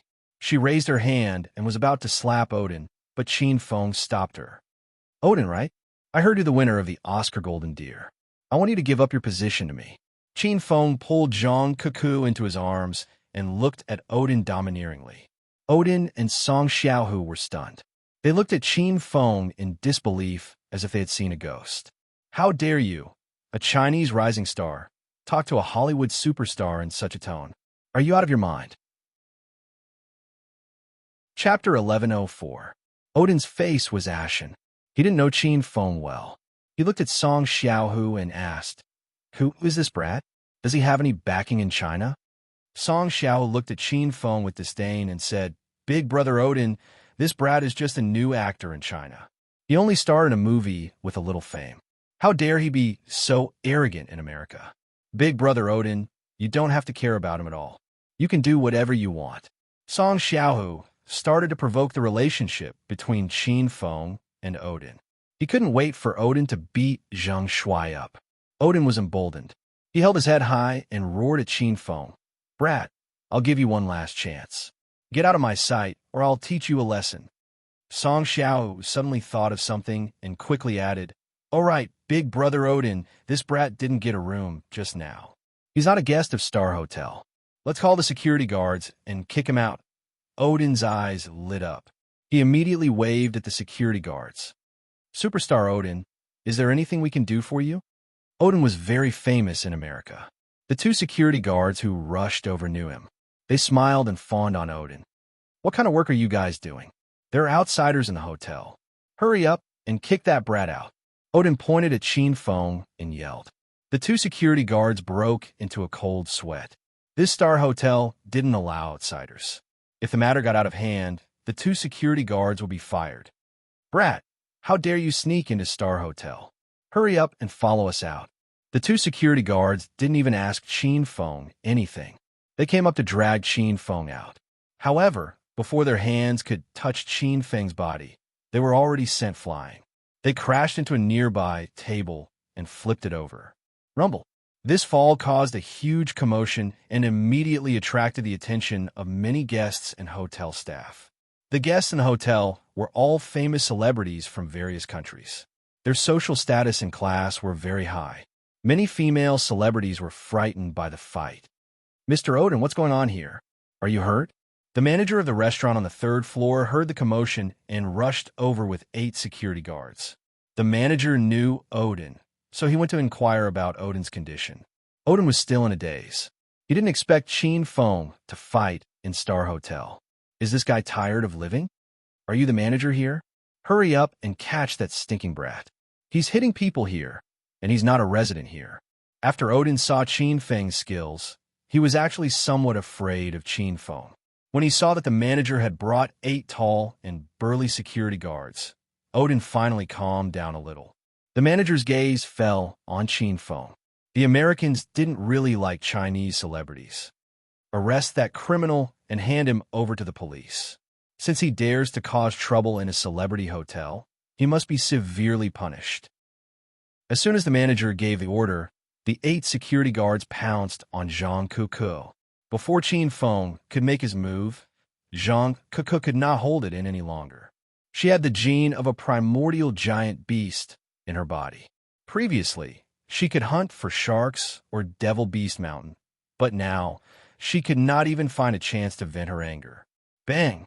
Zhang Kuku's seemingly light slap sent the 2 security guards flying. The other 6 security guards were stunned. Even the manager and Odin were dumbfounded. What did these Chinese people eat growing up? How could he be so strong? You bastards, why did you chase away Brother Zhang Shuai? Who says we're not guests here? We're staying in the presidential suite. Zhang Kuku scolded the security guards angrily as she taught them a lesson. The 8 security guards were no match for Zhang Kuku. In just a few breaths' time, the 8 security guards were scattered all over the place. Odin and the manager were still in a daze. Song Xiaohu's eyes had already fallen to the ground.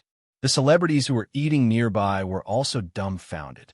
No one would have thought that a slender and beautiful woman like Zhang Kuku would be as ferocious as a ferocious beast. Hey, why are you still standing there like a fool, you bastard? Hurry up and apologize to Big Brother Zhang Shuai, or I'll blow your head off with one punch.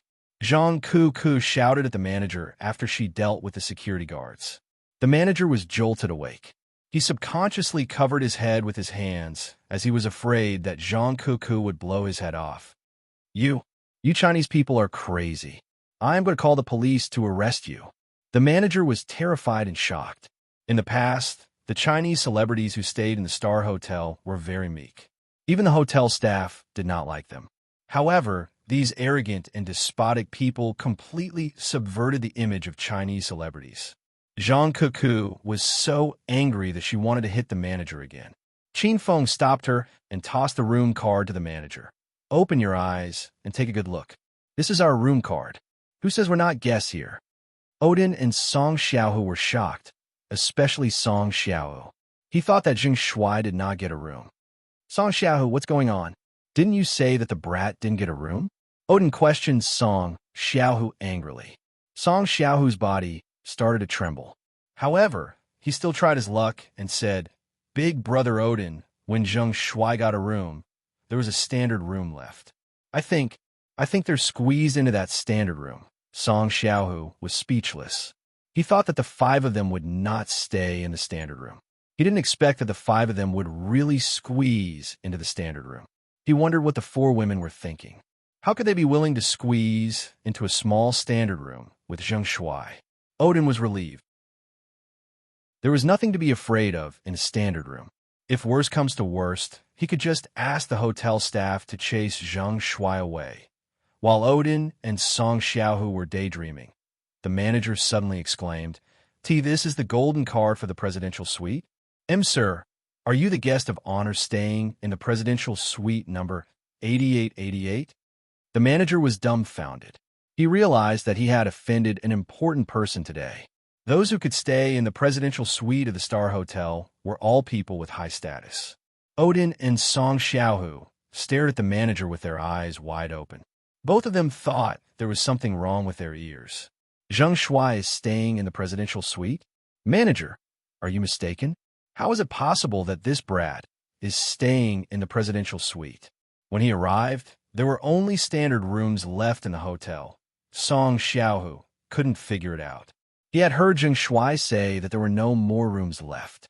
How could the manager be mistaken? Only the key card for the presidential suite was made of pure gold. The manager glared at Song Xiaohu before he walked to Qin Feng with a smile on his face. Mr. Zheng, I'm really sorry. There was a misunderstanding earlier. I apologize to Mr. Zheng and the four beautiful ladies. I hope everyone can forgive me. The onlookers were stunned. Song Xiaohu and Odin were at a loss. The hotel manager seemed to have become a completely different person. His attitude toward Qin Feng changed 180 degrees, and he wanted nothing more than to kneel down and beg for Qin Feng's forgiveness.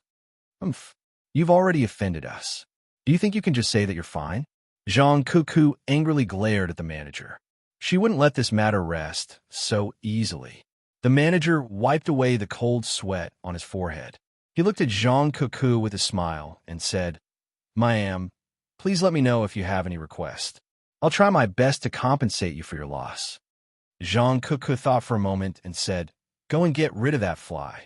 Don't let me see him in the Star Hotel. Okay. Zhang Kuku pointed at Song Xiaohu. Song Xiaohu was terrified. The VIP room he booked was incomparable to Qin Feng's presidential suite. The manager was troubled, but he quickly made up his mind. He yelled at Song Xiaohu with a cold face. Sir, you've spread a rumor that Mr. Zheng isn't a guest of our hotel. This has caused our hotel to neglect Mr. Zheng. You have to take full responsibility for this matter. Pack your things and leave the Star Hotel now. Otherwise, I'll ask the security to chase you out. The manager's words dumbfounded Song Xiaohu. He had used a lot of connections to get the VIP room, and he had booked it 20 days in advance. Manager, how can you do this? I'm also a guest of the Star Hotel. Song Xiaohu was displeased. He didn't want to leave the Star Hotel because it was a symbol of his status. Celebrities from various countries stayed in this hotel. Don't blame me for being merciless since you refused to cooperate with us. The manager rolled his eyes at Song Xiaohu and immediately said a few words into the microphone by his collar. Not long later, another dozen or so security guards rushed to the third floor. All of them were tall, and sturdy men. The scene shocked the customers in the restaurant on the third floor. "Manager, W, what are you doing? How dare you chase me away by force? I'm going to lodge a complaint against you." The manager didn't seem to hear Song Xiaohu's words. He gave a look to the security guards who rushed over, and a dozen people immediately surrounded Song Xiaohu. They directly lifted him over their heads and forcefully carried him out of the hotel. "Ah, W, what are you doing? Put me down. Big brother Odin, please save me." Song Xiaohu was angry and frightened at the same time. He kept shouting, but no one paid any attention to him. Odin could tell that the manager was determined to side with Zheng Shuai, and he would never offend the manager for Song Xiaohu's sake. After Song Xiaohu was carried away, the third floor regained its peace. The customers continued to eat, and the security guard who was knocked down by Zhang Kuku was carried away as if nothing had happened. "Hee, Mr. Zhang, do you have any other orders?" The manager was very respectful to Qin Feng. He couldn't afford to offend the people in the presidential suite of the Star Hotel. Qin Feng glanced at Zhang Kuku and the other three women and said, "Go and have your meal. I have something else to talk to this guy about." Okay. Please follow me, beautiful ladies. I'll arrange a private room for you." The manager immediately greeted Rao Sherman and the other three women with a smile. The four of them looked at Qin Feng with a worried expression, but when they thought of Qin Feng's skills, they automatically walked away. Qin Feng sat opposite Odin. Odin was puzzled. He didn't expect Qin Feng to have something to talk to him about. "What do you want, brat? I don't like to be disturbed when I'm eating." Odin glared at Qin Feng coldly.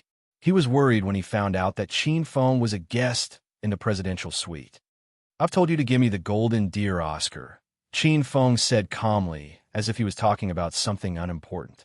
Odin's face was as cold as ice. Odin and Song Xiaohu thought that Qin Feng was talking nonsense, but it turned out that Qin Feng was serious. "What's wrong with you, brat? Why should I give you the Golden Deer Oscar? Who do you think you are? Don't think that you're so great just because you can stay in the presidential suite. I have a presidential suite too." Chapter 1105. Qin Feng replied disapprovingly, "There's no reason. I won the Oscar Golden Deer Award, so you have to give it to me. Otherwise, you'll have to bear the consequences." Qin Feng's tone was calm, but revealed an unquestionable aura. His imposing aura made Odin feel suffocated. Odin was just an ordinary superstar. How could he compare to Qin Feng's domineering aura? "Why, you're crazy. I'm not going to accompany you in your madness. I'm going back to my room to rest after I finish eating." Odin was a little afraid. He didn't know why he was so nervous and fearful. As a Hollywood superstar, Odin had seen all kinds of big scenes. He wouldn't even bat an eyelid in front of the governor. But today, he was defeated by a rising Chinese star. Odin was filled with resentment. "You can leave, but you have to give up the Golden Deer Award nomination. Otherwise, you won't be able to walk out of this restaurant." Qin Feng's calm voice rang out. Odin stopped in his tracks. Qin Feng didn't stop Odin with his actions, but Odin was afraid. He had a hunch that if he forced himself to leave, he would be in big trouble. "Ahem, do you really want the Oscar Golden Deer Award?" Odin suddenly turned around and looked at Qin Feng. Qin Feng nodded. "Okay, then come with me. The nomination can't be changed just because you said it. I want the Oscar Film Festival's internal management to edit your information." Odin suddenly admitted defeat. Qin Feng stared into his eyes for a few seconds. Then, he smiled and stood up. "Okay, lead the way." The two of them left the Star Hotel one after the other. Odin walked in front with a sneer on his face. No one knew what kind of crooked plan he had in mind. Odin's car was parked at the entrance of Star Hotel. It was a flashy red Ferrari. Qin Feng used to drive this type of sports car in Acropolis City. He sat calmly in the passenger seat. "Sit tight, Zheng Shuai. I don't care if I throw you out." Odin sneered as he looked at Qin Feng. Without waiting for Qin Feng to reply, he floored the accelerator, and the red Ferrari sped off like a bolt of lightning. The car sped up to 200 kilometers per hour in the blink of an eye, and it was still on the bustling main street of Watson City.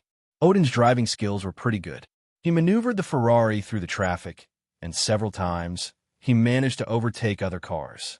If an ordinary person was sitting in the car, they would have been scared half to death. However, after driving for a while, Odin realized that Zheng Shuai seemed to be falling asleep. Hey, aren't you afraid? My car often gets in accidents. Odin wanted to scare Qin Feng with the excuse of racing, but he was mercilessly slapped in the face by Qin Feng's reaction. Qin Feng stretched lazily. His heart was filled with disdain for Odin. Could this kind of speed be called racing? Now that Qin Feng was riding on his flying sword, he was truly fast.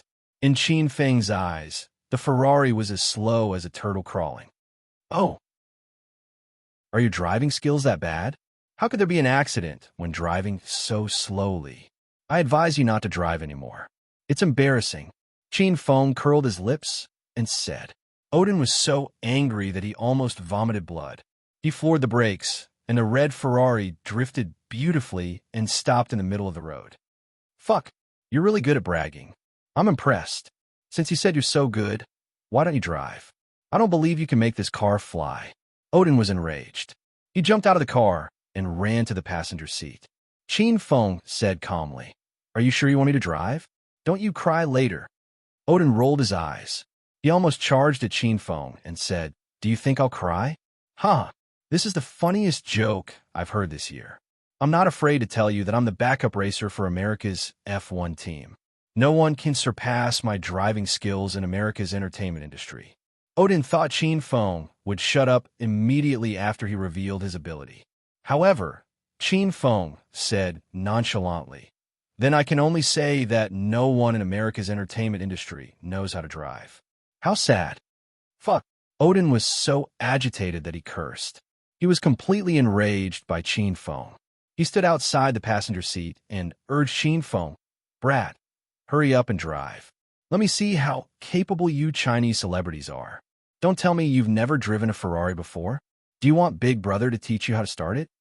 Odin looked at Qin Feng with a cold smile. He thought Qin Feng was bragging, so he insisted on exposing this brat's lies. Qin Feng moved to the driver's seat. He hadn't driven in a long time. Now, he used a flying sword as his mode of transportation. Brat, hurry up and drive. Weren't you pretty high and mighty just now? Why are you so listless now? Ha! So Chinese pigs only know how to brag. Odin continued to taunt Qin Feng, but Qin Feng didn't pay any attention to him. He familiarized himself with the Ferrari's performance, then stepped on the accelerator. The car turned into a streak of red light and shot forward. When Qin Feng obtained the Hedonist sovereign system, he had obtained the elementary racing skill from the lottery. Qin Feng was a hedonist young master, so racing was as common as eating to him. Whiz! The Ferrari's speed instantly increased to 250 kilometers per hour. It was much faster than Odin's previous speed. Odin's vicious words and laughter suddenly disappeared. Looking at the trees and other cars quickly falling behind the car, Odin's heart rate sped up. Whoosh whoosh. Qin Feng continued to accelerate. He increased the Ferrari's speed to 300 kilometers per hour. This speed would be insane on a city road, and Odin was so scared that large beads of sweat appeared on his forehead. AI, your car's performance is only SOSO. It's no fun to drive at 300 kilometers per hour. This speed is too slow, and it's not fun to drive. Qin Feng's senses were very clear. Although the car was very fast, Qin Feng's reaction speed was even faster. He had long since surpassed a normal person. 300 kilometers per hour was like the speed of a turtle to Qin Feng. He easily avoided the cars and other obstacles in front of him, but Odin was only a normal person. This speed was difficult for him to accept. After holding back for a long time, Odin couldn't hold back anymore. I sent that too fast? Slow down. I can't even see the road clearly. Odin had arrogantly and playfully questioned Qin Feng earlier, but now he was so frightened by Qin Feng's driving skills that his face turned pale. Qin Feng looked at Odin and laughed. That's it? You people from the American entertainment circle really don't know how to drive. When Qin Feng said this, Odin didn't have the confidence to refute. Odin didn't know the situation in China, but after seeing Qin Feng's driving skills, he was shocked. What kind of people were in China? Not only did he have extraordinary strength, but he also drove like it was killing him, I can't go on anymore. Stop the car. It's the most congested street in front. If you continue to drive so fast, you'll definitely get into trouble. Odin shouted in fright when he saw the car enter the main street. Qin Feng, however, was indifferent. He thought the car was too slow, so he used his mind to summon his flying sword. A pink light flashed and disappeared without attracting anyone's attention. The starry sky flying sword landed on the Ferrari's chassis and started to accelerate. Whoosh! The speeding Ferrari suddenly accelerated. It was as if it was going to break through the sky. Odin was so shocked that his eyeballs fell out of their sockets. Fuck! I've seen a ghost. I've really seen a ghost. Just how fast is this car going? Why do I feel like I'm going to fly? Odin was very familiar with his Ferrari. At most, it would reach 320 kilometers per hour. But now it was so fast that it was dazzling. It was at least 400 kilometers per hour. Odin couldn't see his surroundings clearly. His hair was messed up by the strong wind, and tears were about to come out of his eyes. Stop the car. Hurry up and stop the car. If you want to die, I'm not going to accompany you. You're a fucking lunatic. Odin kept screaming, as if he was in extreme shock. Qin Feng couldn't be bothered to look at Odin. How capable was this brat in front of him? He was scared silly at such a fast speed. Qin Feng snorted in disdain. Whoosh! The flying sword sped up again. This time, the Ferrari really flew. All four wheels were in the air, and it flew along the ground at high speed. Strong winds rose in all directions. Wherever the Ferrari went, there was a gust of wind. There were many cars on the street, and some of them swayed from the strong winds. Even more cars stopped on the road. Then, they saw a red shadow flash by. Many people were so shocked that they took out their phones to take pictures. Qin Feng shook his head. This speed was only 1/3 of the galactic flying sword speed. After all, the flying sword had to drag the Ferrari. This was a bit overloaded. Qin Feng felt that it was very strenuous when he used his mind to control it. Odin was already silent. He had fainted from fright. He was so scared that he peed his pants. The bottom of his pants was wet. He fainted just like that? So weak. Qin Feng complained to Odin. If Odin could hear him, he would definitely be angered to death. Qin Feng had already put away the flying sword. The Ferrari landed on the ground. Finally, it did a beautiful drift and stopped on the side of the road. Ah, stop. Hurry and stop the car. I am going to die. I don't want to die. The car had just stopped when Odin suddenly woke up. He still remembered the time when the car was flying at high speed. After waking up, he madly ran out of the car. Brat, where did you go? The car has stopped.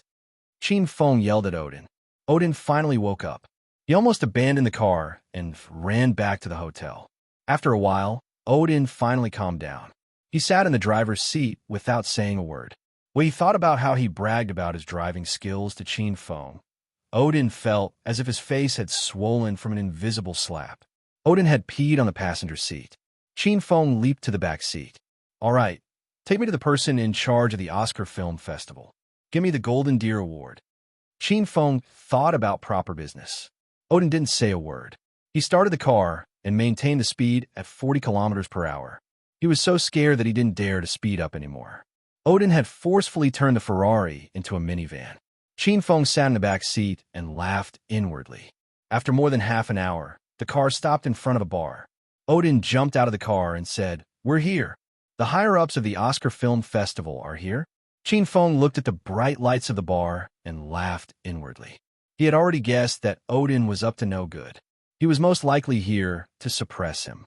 I called them earlier and asked them to meet at this bar. Now that it's outside of work, the bar is more lively. Odin casually made up an excuse. Qin Feng didn't expose Odin. According to Tom, Odin had a special identity and a powerful backer. It was unrealistic to expect someone like him to give up the Golden Deer Award. Since Qin Feng had nothing better to do, he might as well teach this brat a lesson. This way, Odin would listen to him. The two of them walked into the bar one after another. The bars in America were very different from those in China. The environment here was more lively and unrestrained, and there were countless hidden entertainment programs. Chapter 1106. Mr. Odin, I brought a new friend with me tonight. Odin was a regular customer of this bar. A waiter greeted him as soon as he entered the bar. Odin tossed $100 into the waiter's tray. Is my usual seat empty? Send 2 bottles of whiskey over. Okay, Mr. Odin. Please wait a moment. The waiter left. Odin walked to the bar counter beside the stage and sat down. Then, he started to admire the black beauty on the stage. Chin Feng sat at the side and looked around. The waiter quickly brought 2 glasses of whiskey. Odin was so sullen that he gulped down half a glass. Where are the higher-ups of the Oscar Film Festival? Why aren't they here yet? Chin Feng asked Odin. He knew that Odin didn't call them here. Odin had already brought Chin Feng to his territory, so he couldn't be bothered to keep up the act. His expression suddenly became cold as he glared at Chin Feng and yelled, "Stinking brat, why don't you take a piss and look at yourself? You want to fight your elder for an Oscar with your looks? Tonight, I'll show you my power." "Oh, so you're not going to give up your seat to me?" Chin Feng didn't care about Odin's threat at all. He smiled and looked at Odin. Odin didn't know where Chin Feng got his confidence and calmness from. Even though he was in his territory, Odin was still nervous. Bang! Odin smashed the glass on the floor. He jumped up and glared at Chin Feng. "Huasha pig, of course I won't give up my seat to you. Who do you think you are? You think you're qualified to talk to me about this?" Chin Feng didn't move from his seat. Suddenly, he realized that a group of strong young men surrounded him. "Big brother Odin, what's going on?" A Caucasian man with dyed blonde hair asked Odin about the situation. There were 7 or 8 men who looked like hooligans surrounding Chin Feng. "Motherfucker," an arrogant Huasha pig came. "How dare he act big in front of me? I'll kill him tonight." Odin said bad things about Chin Feng angrily. The 7 or 8 hooligans immediately surrounded Chin Feng and stared at him fiercely. "Huh, well, Huasha pig, how dare he act big in America? He must be tired of living. Big brother Odin, say something, and we'll immediately break that brat's legs." Everyone spoke ruthlessly at the same time. It was as if Chin Feng had really fallen into their hands and was at their mercy. The apprehension in Odin's heart gradually disappeared. Seeing that more and more people were gathering around him, he immediately became arrogant. "Stinking brat, I'll give you a chance. Kneel in front of me, kowtow, admit your mistake, and send those 4 women to my bed. I'll spare your life." Chin Feng looked at Odin as if he was looking at an idiot. "I'll give you a chance. Give up the Golden Deer Award, and I'll spare your life." Everyone suddenly fell silent and stared at Chin Feng in disbelief. The atmosphere became strange. Odin and the hooligans around him didn't understand. Chin Feng was a Huasha man, and he came alone tonight. Where did he get the guts to say such harsh words? Was there something wrong with this person's brain? "Fuck, you dare order Odin to do something? I'll kill you first." The yellow-haired man who came first had a fiery temper. He cursed and swung his fist at Chin Feng. Just as his fist was about to touch the tip of Chin Feng's nose, the yellow-haired man let out a blood-curdling scream. He was sent flying and crashed into the table opposite him. This kick stunned everyone. Odin's eyes almost popped out of their sockets. Earlier at the Superstar Hotel, Odin had discovered that Zhang Kuku was extraordinarily strong. This Chin Feng strength was also terrifying. Could it be that all Huasha people were born with the strength of bulls? "Fuck, how dare you flip over our bar counter? You're seeking death." Before the hooligans around Chin Feng could settle the matter, the people at the opposite table were enraged and surrounded Chin Feng. Now, the crowd had increased to more than 10 people. There were black and white people, and all of them were about 1.8 meters tall. Some of them had bulging muscles, and they looked terrifying. Bang! Someone casually picked up an empty wine bottle and smashed it at Chin Feng's head. In the end, the wine bottle shattered and landed on the hooligan's head. Chin Feng leaped and landed in the middle of the crowd. His fist struck like lightning, and his footwork was profound. The dozen people surrounding him couldn't hurt him at all. Bang, bang, bang, bang. Muffled sounds rang out incessantly. In just a few breaths' time, the row of people that charged at Chin Feng were all sent flying.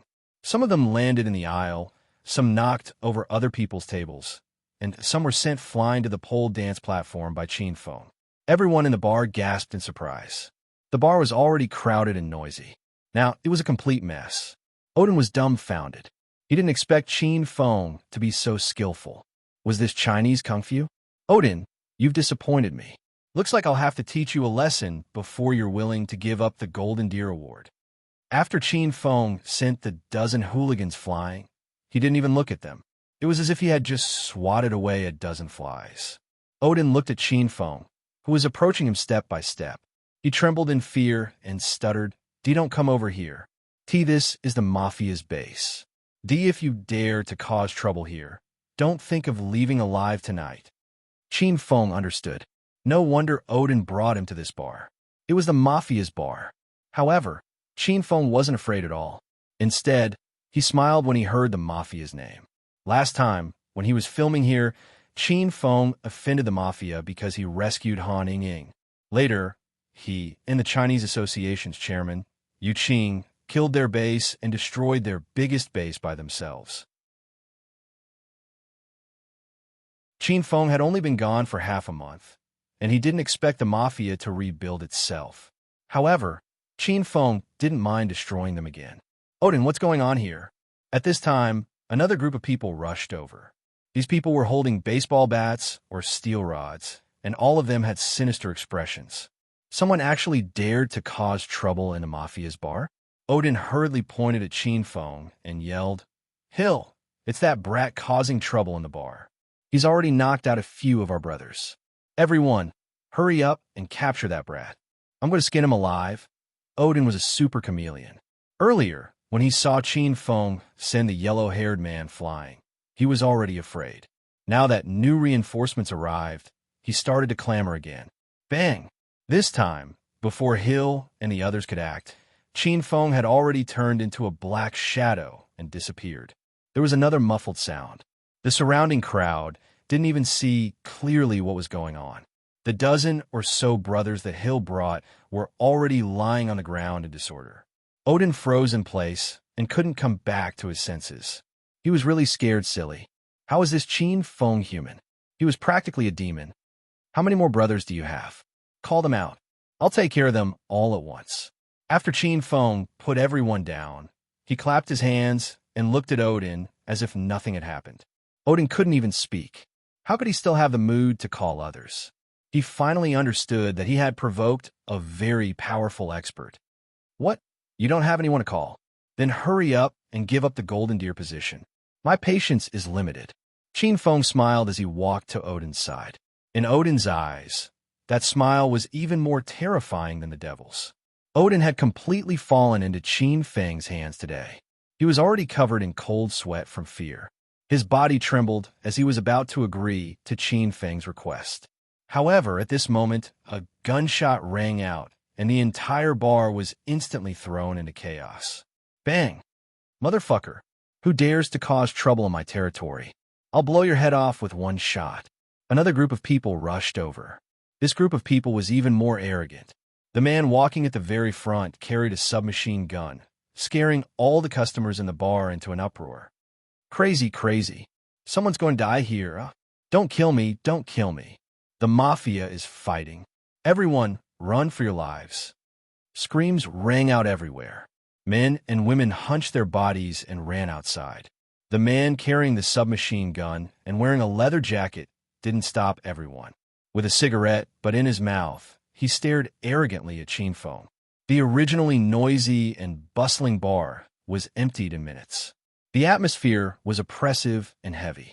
Odin finally came to his senses. He hurriedly ran to the man in the leather jacket and immediately became arrogant again. Belong, you came at the right time. That Chinese pig dares to cause trouble in our territory. Quickly blow his head off with one shot. Odin was really driven mad by Qin Feng. Now, he was yelling and shouting like a mad dog. He couldn't wait for Qin Feng to die immediately. Buong patted Odin's shoulder and said with a cold smile, "Brother Odin, don't worry. Now that this place is surrounded by my people, this Chinese pig won't be able to escape tonight. It'll be too easy for him if we shoot him. We'll keep his life and slowly torture him. We'll make him wish he was dead." Odin's eyes lit up, and he immediately became excited. Yes, yes. Let's not rush to kill that brat. Since he dared to offend me, I'll make him regret it. Buong brought more than 20 men with him, and all of them had guns in their hands. With more than 20 guns, Odin completely didn't care about Qin Feng. He knew that Qin Feng was very skilled, but no matter how skilled he was, could he withstand bullets? Haha, Zheng Shuai, weren't you very arrogant just now? Try moving again if you have the guts. This is the Mafia's base. You don't know the difference between life and death, Brad. Tonight, even Allah can't save you. Odin wanted to hide far away from Qin Feng. Now, he took the initiative to run in front of Qin Feng and hooted, "You still dare to glare at me? Quickly kneel and kowtow to admit your mistake. Do you believe that I won't blow your head off with one shot?" Odin had already gotten a gun from Bu Ang's men. He pointed it at Qin Feng's forehead and revealed a complacent and playful smile. Buong and the others didn't say anything. They all looked at Qin Feng with sloppy smiles. In their eyes, Qin Feng was just a lamb waiting to be slaughtered. "What do you mean by this? Are you going to go back on your word again?" Qin Feng's expression didn't change, even when Odin's gun was pointed at him. Odin was very unhappy. He felt that this brat Zheng Shuai was really good at pretending. He could still pretend in this kind of situation. Fuck, you still dare to mention the Golden Deer Awards to me? Do you have shit in your head? Are you deaf or something? I want you to kneel now. Odin loaded the gun, pointed it at Qin Feng, and roared. Qin Feng sneered and said, "Don't shake your hand. Be careful that the gun doesn't fire. Are you going to shoot me? Then shoot. I don't think you have the guts to do that." Qin Feng could tell at a glance that Odin hadn't killed anyone because Odin didn't have any murderous intent. Odin's thoughts were seen through. He was so nervous that his body was trembling. The hand that held the gun was shaking even more violently. He almost dropped the gun. "I'll give you one last chance. Give up the Golden Deer Awards position. Otherwise, you'll be out of luck." Qin Feng came to America this time to complete the "I'm a superstar" mission. He didn't want to cause trouble.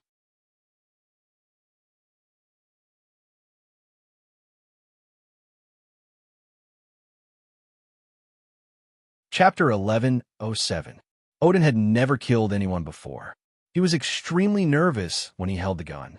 However, Qin Feng was too arrogant. Odin was thoroughly enraged. Today, he would teach Qin Feng an unforgettable lesson. Bang! Suddenly, the gunshot rang.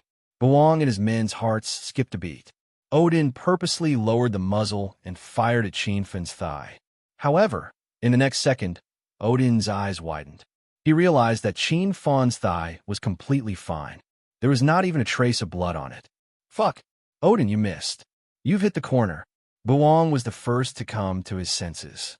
He saw the bullet buried in the corner behind Qin Feng. Odin thought he missed. After all, it was his first time shooting someone. Odin aimed at Qin Feng again and fired again. Bang! Qin Feng seemed to be standing still, but he had already moved. It was just that his speed was too fast and the range of his movement was too small. He did not attract anyone's attention. Odin did not need Buang's reminder. He cursed, "Fuck, there's something wrong with this gun. The deviation is too big. I don't believe that I can't hit a living person." Odin gritted his teeth. He realized that he could not hit Qin Feng even with his gun. This was a slap to his face. Bang! Bang! Bang! Bang! Odin fired another 4 shots in a row. The pistol's bullets were all used up by Odin in one go. After firing 4 shots in a row, Odin thought that he would be able to hit at least once. The bar fell into a dead silence. Odin stared at Qin Feng, who was unscathed. Buong and his men were dumbstruck. Odin's marksmanship was too fucking embarrassing. Ahem! Odin, step aside. I'll teach you how to aim and kill. Buong felt embarrassed. He took a step forward and aimed at Qin Feng. Bang! The gunshot rang out. Buong was an expert in using guns. Odin and his underlings were full of confidence when they saw him. They were waiting for Qin Feng to be shot. But the next moment, everyone was stunned. Qin Feng was still safe and sound, and Buang's gun missed its target. Now, everyone felt that something was wrong. It was understandable that Odin missed, but how could Buong miss? At such a close range, the probability of missing the target was almost 0. Damn it, what's going on? This brat is a little strange. Buong let out a strange cry. He had already discovered the problem. It wasn't that the bullet missed its target. Qin Feng must have done something to it. Brother Buang, let the brothers fire together. I don't believe we can't kill him. Odin's patience had completely run out. Earlier, he had been afraid of killing people, but now he wanted nothing more than to beat Qin Feng into a hornet's nest. As the boss of the Mafia's new base, Buang was furious that he had lost face in front of his underlings. He immediately roared, "Everyone fire!" Bang, bang, bang, bang. As soon as the order was given, gunshots rang out in the bar. The marble bar counter and the wine bottles on the table all clanked. Then, a strange scene appeared. There seemed to be an invisible air barrier in front of Qin Feng, and all the bullets that were about to hit him stopped beside him. Dozens of bullets floated in the air, as if they were special effects. Holy shit, this Huaxia pig knows sorcery. Boss, what should we do? There's something wrong with this brat. Everyone was stunned by the scene in front of them. They had never seen such a strange scene in their lives. Qin Feng was now an expert at the peak of stage 9 inner chi. His powerful inner chi could completely block the ordinary firearms used by Buang and his underlings. Boom! A loud sound exploded on Qin Feng's body. The bullets were shot back, and more than 20 underlings were instantly lying in a row. Blood splattered everywhere, and the smell of blood wafted in the bar. The gunshots had stopped long ago. Everyone had run out of bullets, but no one reloaded and continued shooting. They had long been scared out of their wits by Qin Feng's strength. Qin Feng was already enraged. He jumped to the top of the dancing pole and stood on one leg. His long hair fluttered, even though there was no wind. Suddenly, a purple bow and arrow appeared in his hand. The heavenly eagle bow didn't have a string, but Qin Feng pulled it in and arc. Qin Feng released his fingers, and the heavenly eagle's fury soared into the sky. The purple eagle flew out with lightning speed. Boom! The purple eagle instantly penetrated a hooligan's chest. The power was like a rifle, and it instantly blew a big hole in the hooligan's chest. The hooligan fell into a pool of blood, and he didn't know what happened before he died. The remaining dozen people's legs trembled, and some of them knelt on the ground in fear. Odin and Buang broke out in a cold sweat, and their eyeballs almost popped out of their sockets. They were shocked, and they already regretted offending the devil Qin Feng. The Mafia was the largest gang in America. It was full of evil and cruel. However, in front of Qin Feng, Buang and the other devils, whose hands were stained with blood, were like kindergartners. Qin Feng was even more cruel and cold-blooded than them. This was the real devil from hell. Screech. Another heavenly eagle's fury was heard, and the purple eagle flew out, exploding the bodies of 2 people. Bang! Bang! Qin Feng stood on the pole and looked down at Buang and his underlings. In just a few breaths' time, more than 20 armed hooligans were all lying in a pool of blood. Buang and Odin were the only ones who could still breathe. However, the 2 of them were so scared that they knelt on the ground. It was as if all the energy in their bodies had been sucked out. Odin's intestines were green with regret. He felt like he was surrounded by death. Odin wanted nothing more than to kowtow to Qin Feng and hand over the golden deer Oscar to Qin Feng. However, Odin was also full of doubts. Why would a godly person like Qin Feng want the golden deer Oscar? Buang was thinking about something else. Not long ago, the largest mafia base in America was destroyed by a Chinese youngster. The inside of the base was like hell, and none of the mafia members in the base survived. Buang originally thought this was a rumor, but after seeing Qin Feng, he suddenly came to his senses. Be big brother, may I ask if you're the god who destroyed the mafia base in the underground garage half a month ago? After Buang asked this question, all the nerves in his body tensed up. Qin Feng put away the heavenly eagle bow, landed on the ground, and looked down at Buang, who was kneeling in front of him. Not long ago, I destroyed a mafia base here. I think the big brother over there is called Black Bear. Boom! Buang felt as if a muffled thunder had struck his heart. Black Bear was the big brother of the Watson Mafia. It seemed like the rumor was true. Big brother, please spare my life. I didn't know you're that god. I deserve to die. I'm willing to follow you from now on. I only beg you to spare my life. After confirming Qin Feng's identity, Buong couldn't stand it anymore. He didn't have the demeanor of a mafia boss anymore. He kowtowed to Qin Feng like a stray dog. Qin Feng glanced at Buong indifferently. Then his gaze shifted to Odin. Odin was so scared that he started to kowtow immediately. Big brother, please spare my life. I was wrong. I'm willing to give up the Golden Deer Award to you. Buong didn't understand what Odin was saying at all. Buong wanted to jump up and stomp on Odin. Why did you mention the Golden Deer Award at this time? What the hell is that? Oh, you're willing to give up your position? You're not playing with me again, are you? Qin Feng smiled at Odin. Odin quickly said, Big brother, I'll call the higher-ups of the Oscar Film Festival right now. I promise to change the position to you in 5 minutes. Qin Feng sneered. Didn't you say that changing the position is very troublesome? I need to meet the higher-ups personally and submit information for review? Odin was just lying to Qin Feng. He mainly wanted to trick Qin Feng into coming to this bar to teach him a lesson. Big brother, please calm down. I was just joking. I promise I can settle it with one phone call. If you don't believe me, you can ask your friends in the entertainment industry here. They should be able to get some information. Qin Feng and Odin kept talking about the Golden Deer Award. Buong was dizzy. He couldn't understand why a god like Qin Feng would be interested in this kind of thing. Qin Feng didn't say anything. Odin and Buong were still kowtowing. Their foreheads were bleeding, and blood was flowing all over the floor. But they didn't dare to stop until Qin Feng told them to. Go make the call. If it's not done in 5 minutes, you don't have to do this anymore. I'll kill you, and the position will naturally be changed. Qin Feng's voice seemed to come from hell. Odin was so scared that he immediately took out his phone and made a call. Buong saw that Odin didn't have to kowtow and was envious, but he still kowtowed to Qin Feng. He felt like he was going to faint. You're Buong? Qin Feng suddenly asked Buong. Buong let out a sigh of relief. He stopped kowtowing and said, Big brother, this little brother is Buong. I hope Big brother can forgive me for offending you. Buong was so scared that his whole body was shaking. He wanted to kill that idiot Odin. It was this idiot who brought Qin Feng here. This was the Chinese badass who was rumored to be a god in America. Buong couldn't afford to offend him. I'll let you live for now. When it's time for the Oscar Film Festival, you can be my bodyguard. If I'm not satisfied with your performance, I can kill you at any time. Qin Feng was in America, and he was unfamiliar with this place. There would always be ignorant trash looking for trouble. Qin Feng kept Buong by his side. This way, he could avoid annoying flies flying over. Thank you for not being stupid. Don't worry, Big brother.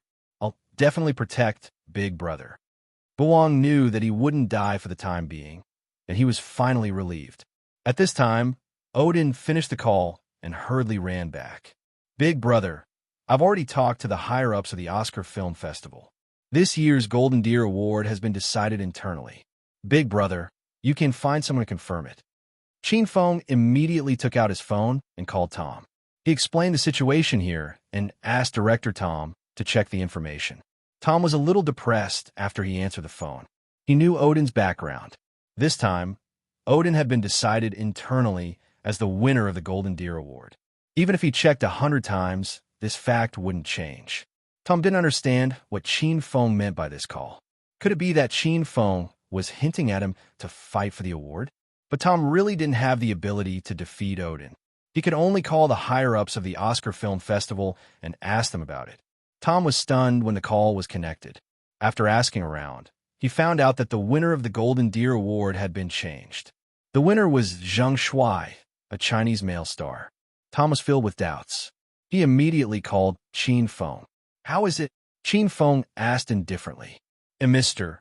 Zhang, I just confirmed that you've been decided internally as the winner of the Golden Deer Award. Did you settle this yourself? Tom's voice was trembling in shock. After confirming this from Tom, Qin Feng felt at ease. I got it. Chapter 1108. Big Brother Zhang, is it done? Odin asked cautiously after Qin Feng hung up the phone. Qin Feng glanced at Odin and said, You're smart. Your life is safe now. Odin sat down on the ground and heaved a sigh of relief. Buong came up to Qin Feng again and said, Big Brother Zhang, are you going back? I'll drive you back. Since Qin Feng had finished his business here, he naturally had to return to the hotel. Buang brought Qin Feng out of the hotel. Many of Buang's underlings were shocked when they saw this scene. That was the mafia's big brother, Buang. Why was he so respectful to a Chinese kid? After Qin Feng left, Odin remained in the bar. Recalling everything that had just happened, Odin's body still trembled. Odin was thoroughly humiliated tonight. He was afraid of Qin Feng, but he couldn't take this lying down. He had been in America for a long time, but he had never been as sullen as he was tonight. Odin took out his phone angrily. He wanted to call his elder cousin, Duo Mutter. Duo Mutter was a high-ranking military officer in the United States. He was currently a senior colonel. It was precisely because Odin had a powerful military cousin that he was able to thrive in the American entertainment industry. The mafia's boss, Buang, addressed Odin as his brother because of Duo Mutt. Duo Mutt had secretly provided the mafia with a lot of military ammunition. Cousin Odin, what can I do for you? The call was connected. Odin whined, Big cousin Duo Mutt, I was bullied by a Chinese pig just now. Big cousin, you must avenge me.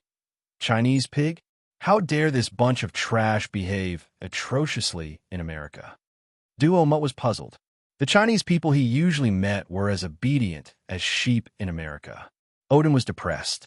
He didn't think that Qin Feng, who was Chinese, would dare to be so arrogant in America. Big cousin brother, this brat has some skills, so he's very arrogant. Not long ago, he came to the mafia's bar and suppressed Buang. Odin's words shocked Duo Mutt. A Chinese kid could go to the mafia's bar and threaten Buang? How powerful is this guy? Who is that Chinese pig? Didn't Buang use a gun? Big cousin, that kid's identity is actually very simple. He's just an ordinary celebrity in Huaxia. The main thing is that his skills are amazing. Buang called more than 20 people to shoot him, but they didn't kill him. The more Dormut listened, the more incredulous he felt. He felt that Qin Feng was like a transformer who couldn't be killed by bullets. Odin, aren't you exaggerating a little? How can a person of flesh and blood block bullets? Don't tell me you sucked in flour again. Domute did not believe Odin's words. In fact, no one would believe Odin's words if they had not seen it with their own eyes. This was the era of technology. No one could defend against firearms. Of course, the United States had secretly developed some high-tech soldiers, but an ordinary Chinese celebrity was obviously not compatible with them. Odin's face was gloomy. He did not know how to convince his big cousin. Big cousin, believe it or not, you have to help me. That Chinese pig dared to behave atrociously in our territory. If we don't teach him a lesson, all the Chinese will dare to act like lords in the United States. Odin exaggerated the matter, but Domute did not care about Qin Feng at all. He said indifferently, All right, I'm busy now. I'll look for you tomorrow afternoon. Bring me to see that Chinese pig. I'll charge him with international secret leaking and let him stay in the United States for the rest of his life. Odin was excited. He believed that with his big cousin's position in the military, it would be a piece of cake for him to capture Qin Feng. All right, I'll wait for you at the Star Hotel tomorrow afternoon. After hanging up, Odin's grievance disappeared. He knew Qin Feng was very powerful, but no matter how powerful he was, could he withstand the attack of the entire United States Army? If he really angered his big cousin, Domute, he would bring 2 tanks and blast Qin Feng to death. He didn't believe that this kid could withstand a cannon shell. Buang drove the Cadillac and brought Qin Feng safely to the Star Hotel. Big brother Zheng, is there anything else? Buang acted like a little brother in front of Qin Feng. After witnessing Qin Feng's strength, Buang was completely afraid of Qin Feng. That's all. The Cannes Film Festival will be held the day after tomorrow. Come and pick me up. I have 4 beauties with me. Arrange for them to protect us during the festival. Qin Feng gave the order, and Buang kept it in mind. He didn't dare to neglect Qin Feng's instructions. After bidding farewell to Qin Feng, Buang drove away. Qin Feng returned to the presidential suite of the hotel. As soon as he entered the room, Zhang, Cuckoo, and the other 3 ladies surrounded him. Master, where have you been? Are you all right? Xiao Li asked with concern. Big brother Zhang Shuai, did you bully that Hollywood superstar Odin? Why didn't you bring Bei Bei with you? The four ladies had been worried about Qin Feng ever since they discovered he was missing after dinner. Qin Feng smiled and patted their heads. I'm fine. I was bored after dinner, so I went out for a stroll. It's getting late. You guys should go to bed. The four ladies felt relieved when they saw Qin Feng was safe and sound. Zhang Cuckoo and Rao Sherman went to the same room, while Xiao Li stayed with Cher. Qin Feng returned to his master bedroom. He lay on the bed and entered the system with his consciousness. Master. Little Pig leaped onto Qin Feng's shoulder. Qin Feng patted Little Pig's head and browsed through the inventory interface. Not long ago, when Qin Feng became a rank 7 hedonist mortal, the system gave him a hero lottery ticket. Qin Feng had yet to draw a hero lottery ticket. Qin Feng entered the interface of the Palace of Heroes and saw a vast sea of stars. Every twinkling star represented a peerless expert. With a thought, the hero lottery ticket disappeared.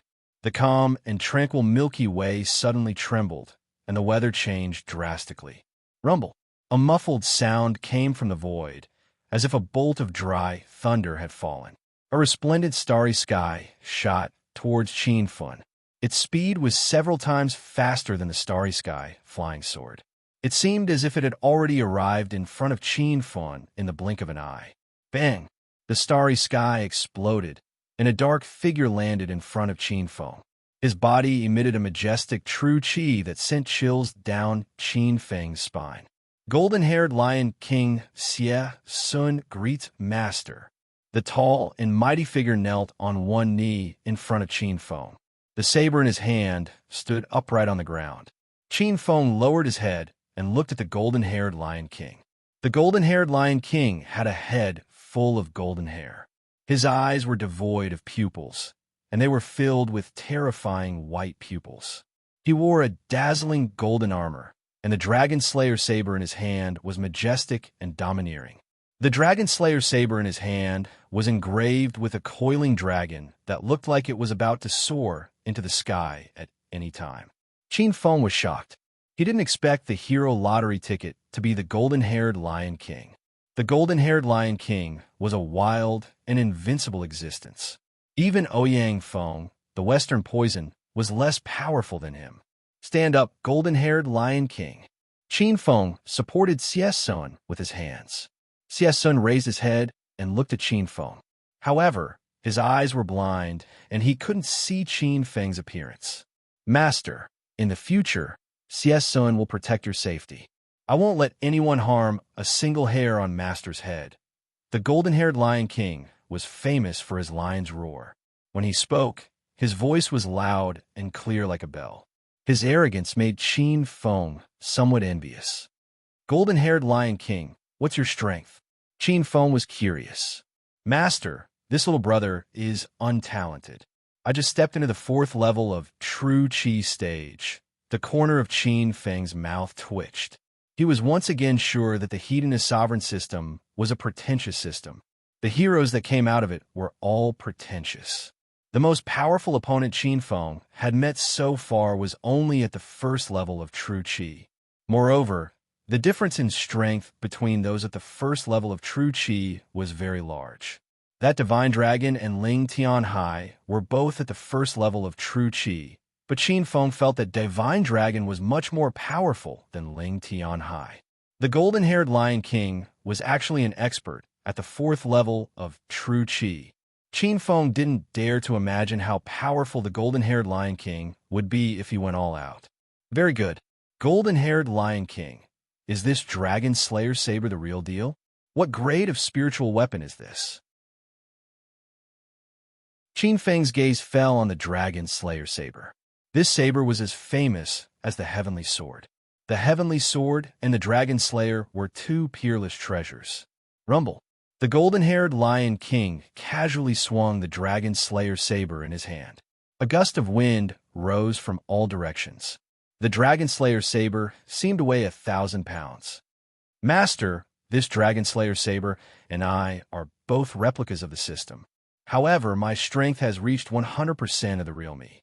This Dragon Slayer saber is a bit lacking, but it is still a low-grade, gold-grade spiritual weapon. The spiritual weapon grades of the Hedonist sovereign system, from top to bottom. Sovereign gold, rare pink, purple, blue, orange, white. Qin Feng already had 2 powder-grade spiritual weapons, but he didn't even have a sovereign gold-grade spiritual weapon.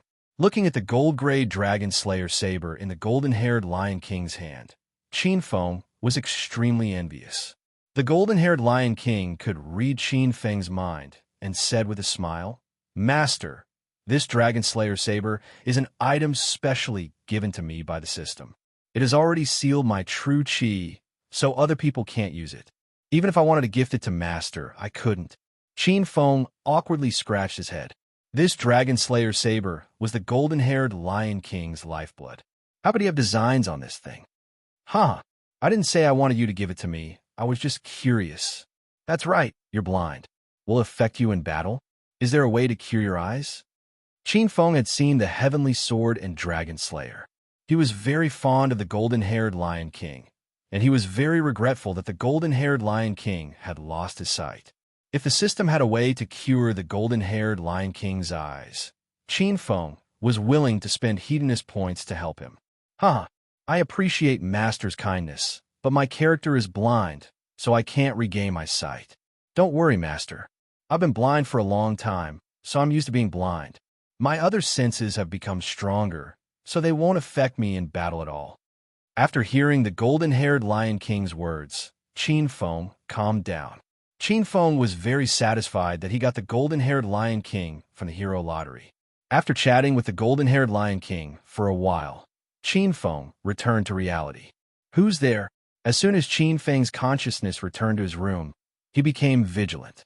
A black shadow flashed and disappeared into Qin Feng's room. Big brother Qin Feng, lower your voice.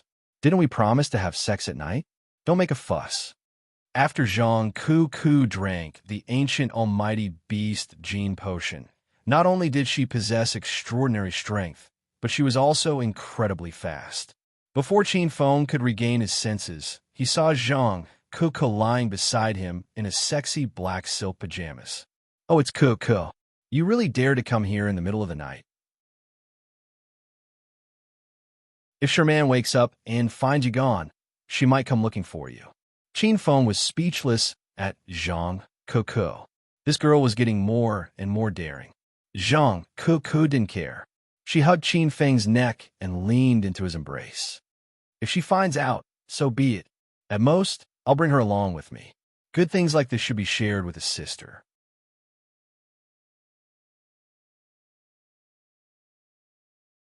Chapter 1109.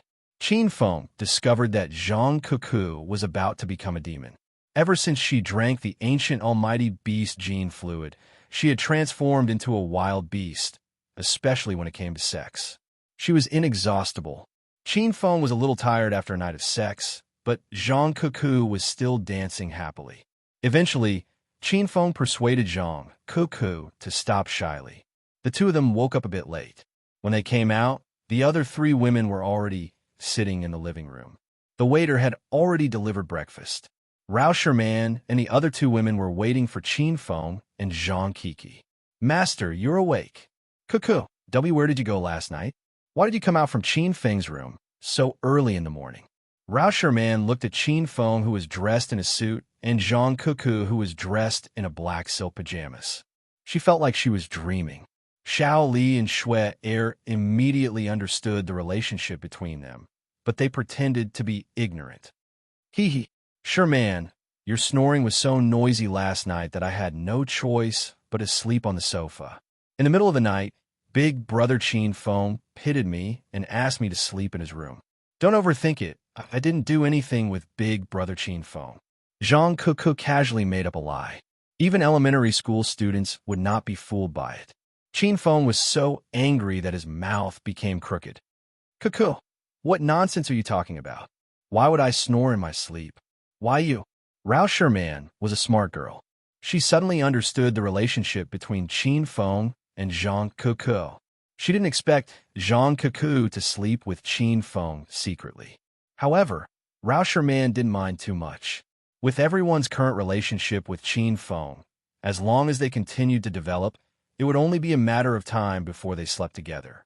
After learning the truth, Rao Sherman pretended to know nothing and kept her mouth shut. Since everyone is awake, let's have breakfast. Rao Sherman took the initiative to invite everyone to the dining room, and they pretended nothing had happened. Jean Cuckoo was a little nervous and worried. She planned to go back to her room to change her clothes, but after seeing the attitude of Rao Sherman, Shui and Shui Jean Cuckoo didn't want to change her clothes, so she went to breakfast in her black silk pajamas.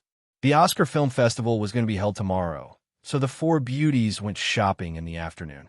Qin Feng had too much fun with Zhang Kiki last night, so he really didn't want to walk, so he stayed in the room to watch TV. After staying in America for a few days, Qin Feng didn't know when he would be back. He thought of Dracula, whom he hadn't seen for half a month, and decided to call him. Oh my God, is that Brother Qin Feng? Count's excited voice came from the phone, shaking Qin Feng so much that he pulled the phone far away. Vampire, can you keep your voice down? Are you buying vegetables at the market? Qin Feng and Count were brothers who had gone through fire and water together, so he spoke without any scruples. Dracula's eyes widened in anger. Bastard, how dare you call me a vampire? Where are you now? I'll bite you to death right now. Tis TSK. Let's just say that you're a vampire. You always bite people and drink their blood. But my blood isn't that tasty.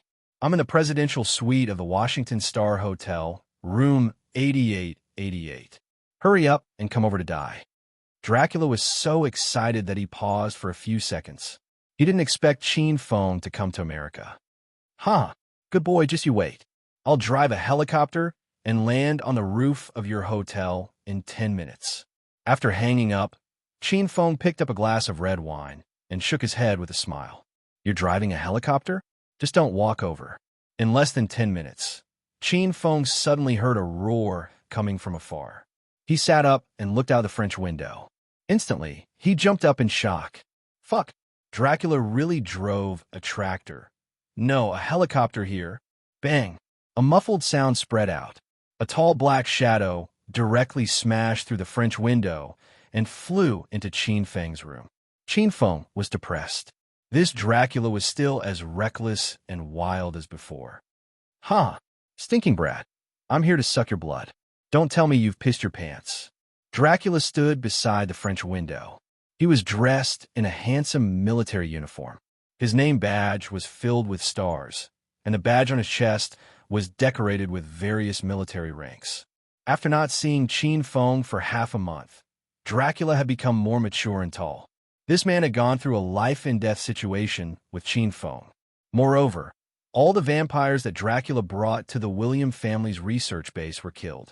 That mission had allowed Dracula to mature and become more perfect. TSK. I haven't seen you for a few days, but you haven't changed at all. How disappointing. Qin Feng shook his head with a smile. Dracula's lips curled into a smirk. Suddenly, his tall body transformed into a cannonball and shot toward Qin Feng. Try me and you'll know. Rumble. As a member of the Blood Clan, Dracula's most outstanding attributes were his speed and strength. Half a month ago, Qin Feng was still at the early stage of Stage 9 Enrich. That was the first time he met Dracula in this hotel, and he was sent flying by Dracula with a single punch. This time, Qin Feng's expression was indifferent.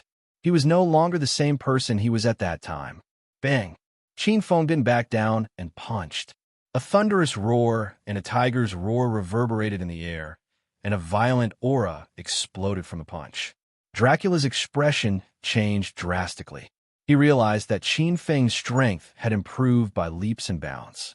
When their fists collided, Qin Feng retreated 3 steps while Dracula was sent flying. Ha! Bro Qin Feng, you're really powerful. As expected of a member of China's dragon sect, Dracula smashed another floor-to-ceiling window, but he jumped back into the room as if nothing had happened. Qin Feng's eyes lit up. He realized that Dracula's strength had also improved. With Qin Feng's cultivation base at the peak of Stage 9 Enrich, not many people could send him retreating 3 steps with a single punch. Bro Dracula, you're pretty good too. Come, sit down and have a drink. After sparring with Dracula, Qin Feng and Dracula hugged each other and patted each other's back. Then they sat down and chatted. Bro Qin Feng, you left in such a hurry that day. I've applied for a merit for you. You're now a Major General Qin Feng of the U.S. military. Even though you don't have the authority to deploy troops, you can enjoy all the other privileges a Major General has. Qin Feng had made a great contribution to the U.S. when he joined forces with the vampires to destroy the William family's plan. Qin Feng didn't expect that he would become a Major General of the U.S. military. Thank you, Bro Dracula, for applying for a merit for me. It seems like Bro Dracula has also been promoted, Qin Feng said with a smile. Dracula said proudly, I've indeed been promoted. I'm now a 5-star general, but I'm still far behind you. You're the youngest Major General in the U.S., and you're a fucking Chinese. Dracula felt gloomy every time he thought about this. However, he was really proud of Qin Feng. Qin Feng was also shocked. A 22-year-old Major General? What kind of concept was that? Not only the U.S., but even China and other countries didn't have such a young Major General. Qin Feng and Dracula chatted happily. At the same time, a man in a military uniform swaggered into the Superstar Hotel. The hotel manager immediately went up to him and fawned over him as if he had seen his own father. Io, Senior Colonel Damith is here. Your presence brings light to our humble Superstar Hotel. Damith came to the Superstar Hotel in the afternoon, according to his promise with Odin. He didn't really care about his cousin Odin. The reason he came here was that Odin would find a few popular American celebrities to sleep with him after he helped Odin with his business. In other words, Damith came to the Superstar Hotel to sleep with him. Is Odin staying in this hotel? Which room is he staying in? Damith didn't care about the hotel manager at all. He didn't even look at the manager when he spoke. The manager didn't dare to get angry. Just when he was about to bring Damith to Odin's room, Odin ran over. Huh, Cousin Damith, you're finally here. I was just about to go out and wait for you. You're already here. Since Odin was here, the manager didn't need to entertain Damith because his rank wasn't high enough. All right, enough with the pleasantries. Bring me to that Chinese pig's room. After I'm done with your business, you'll have to follow the old rules. Damith and Odin were well aware of the situation. Odin quickly smiled and said, Don't worry, Cousin Damith. The girls are ready. This time, it's a pair of beautiful twin sisters. They're young models who just joined the entertainment industry. Damith was excited. He quickly asked Odin to lead the way. Odin had already found out that Qin Feng was staying in Suite 8888, so he led Damith upstairs. When they arrived at the door, Odin hesitated and asked, Cousin Damith, did you come alone? Damith glared at Odin impatiently. What's wrong? How many people do we need to deal with a Chinese pig? Do you think I can't handle it? Odin quickly smiled and said, Cousin Damith, please don't misunderstand. With your status as a colonel, a Chinese pig is nothing. It's just that this pig is very skilled. I'm afraid we'll be at a disadvantage if we go in. Why don't we call more people and bring a few machine guns? If that brat dares to resist, we'll just shoot him to death. Then, we'll just charge him with a crime and solve the problem. Odin had already thought of a way to deal with Qin Feng. Last night at the Mafia's bar, Buong and his men were all armed with pistols. Odin thought that if he could get a few machine guns, he would definitely be able to kill Qin Feng. Damith had never seen Qin Feng's skills before.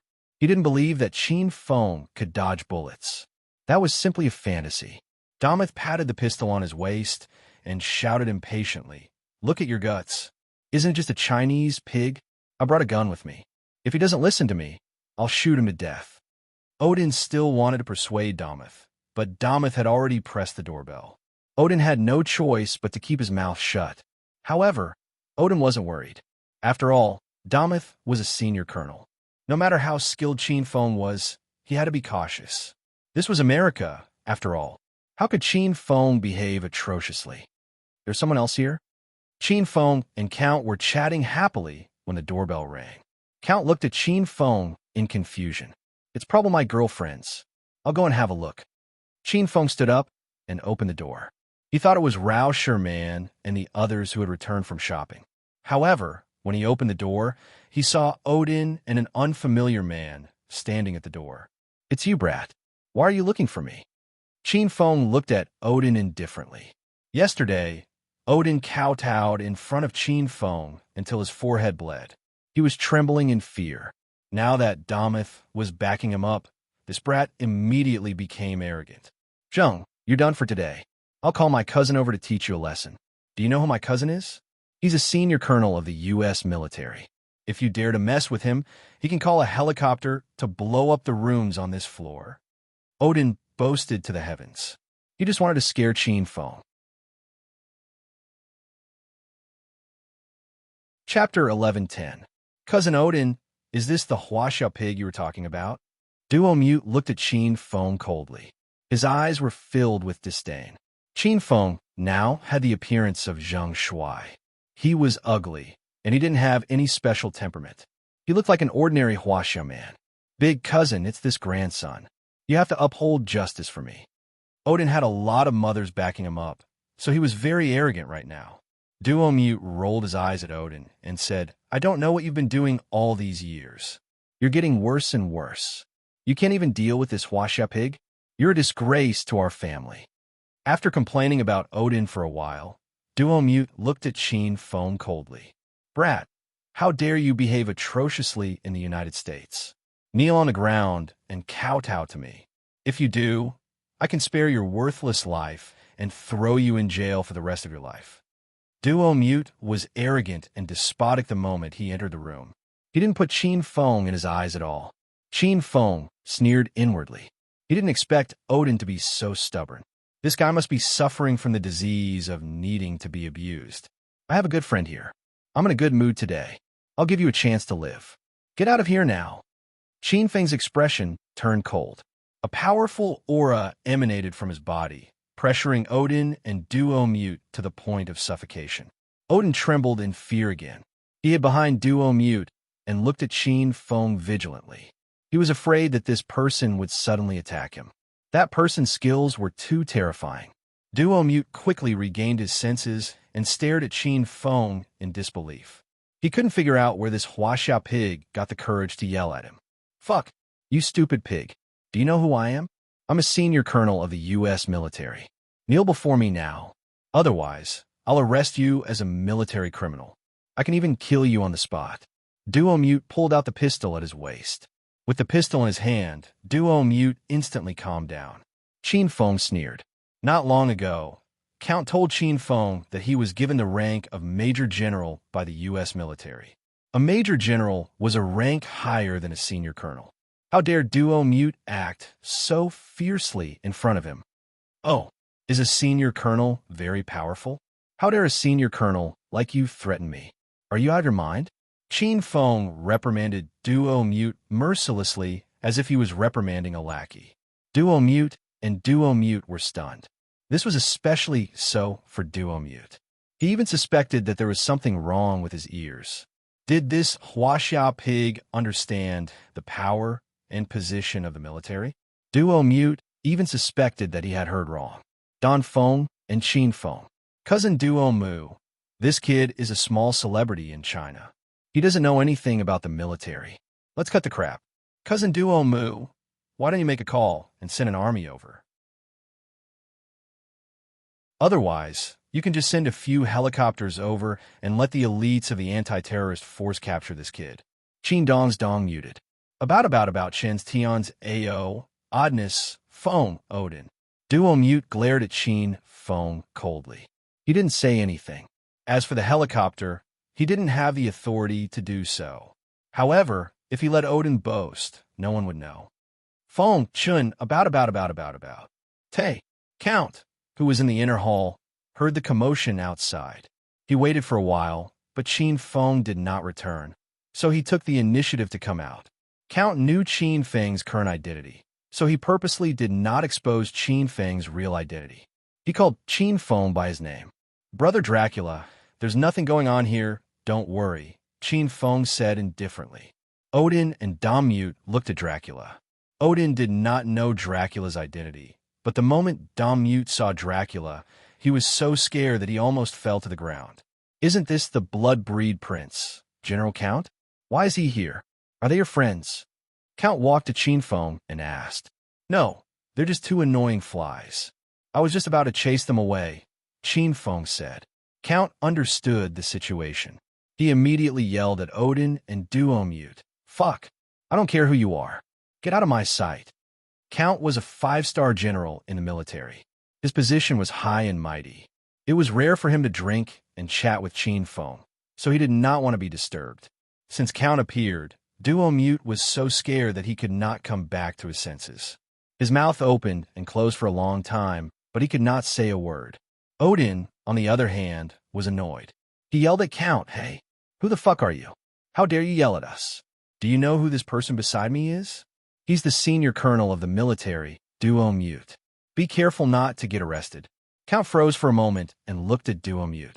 He did not know Duomute, but he had heard of his name. A senior colonel dared to behave atrociously here. Count was amused. Huh, impressive, really impressive. Your cousin wants to arrest me? Hurry up and let him do it. Brother Zheng Shuai, and I can't wait to be arrested and sent to jail. Dracula stared at Odin with a mischievous smile on his face. Odin didn't know what was going on, and he said with his head held high, That's what you said. Just you wait. My cousin is going to call a helicopter right now and scare you bumpkins to death. Big cousin, say something? Why don't you send a few tanks instead? Odin started shaking Duomute's arm after he finished speaking. He found that his cousin seemed to be under a spell. He stood there motionless, as if he had lost his mind. Duomute was not a fool, but he really wanted to kill Odin. Slap! A muffled sound rang out as Duomute's slap landed on Odin's face, causing him to see stars. Big cousin, why did you hit me? Are you crazy? Odin covered his swollen face and looked at Duomute in disbelief. He could not understand what had just happened. Duomute wished he could find a needle and thread to sew Odin's mouth shut. He already regretted helping Odin deal with Zheng Shuai.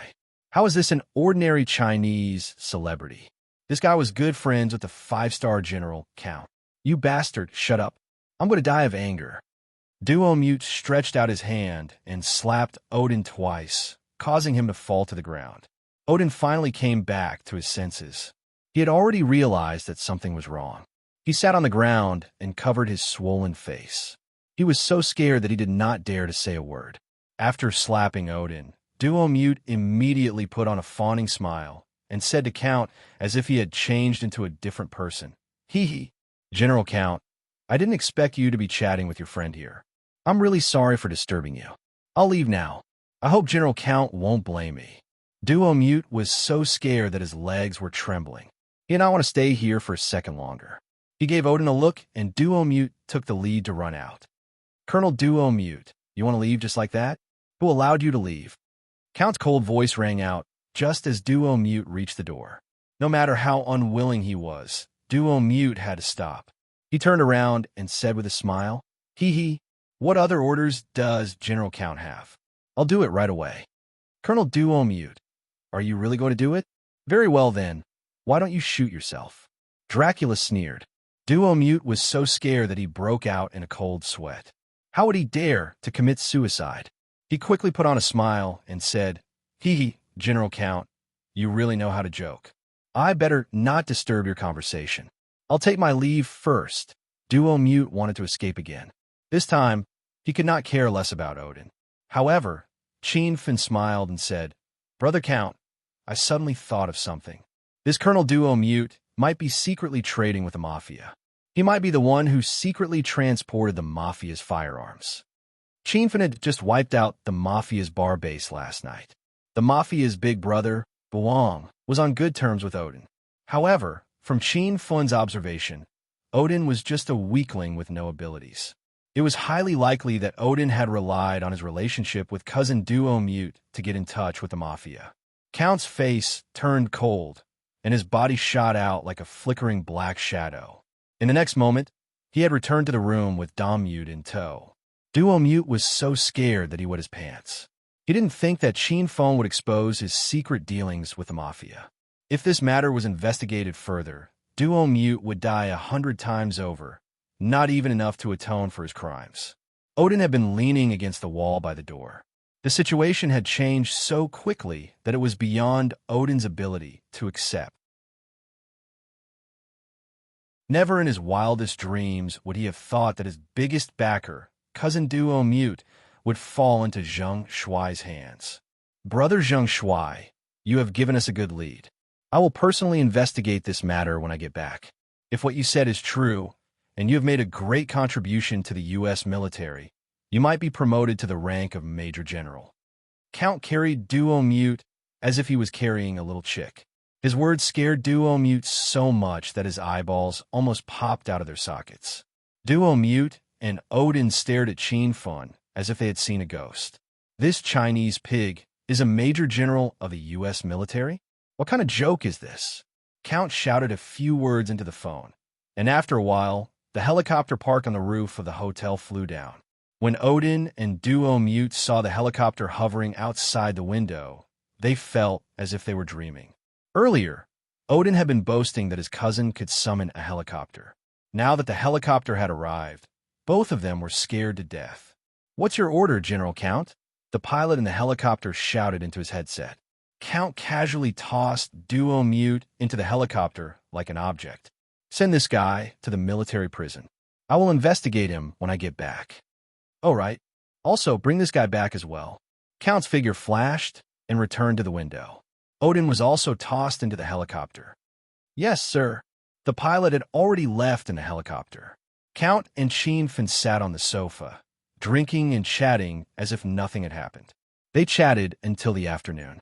Rao Sherman and the other three girls returned to their room in high spirits. When they saw Count and the broken window, their jaws dropped in shock. "Qin Fun, who is this?" When Count saw the four beauties, he couldn't stay calm. He could tell with one glance that these women had a close relationship with Qin Feng.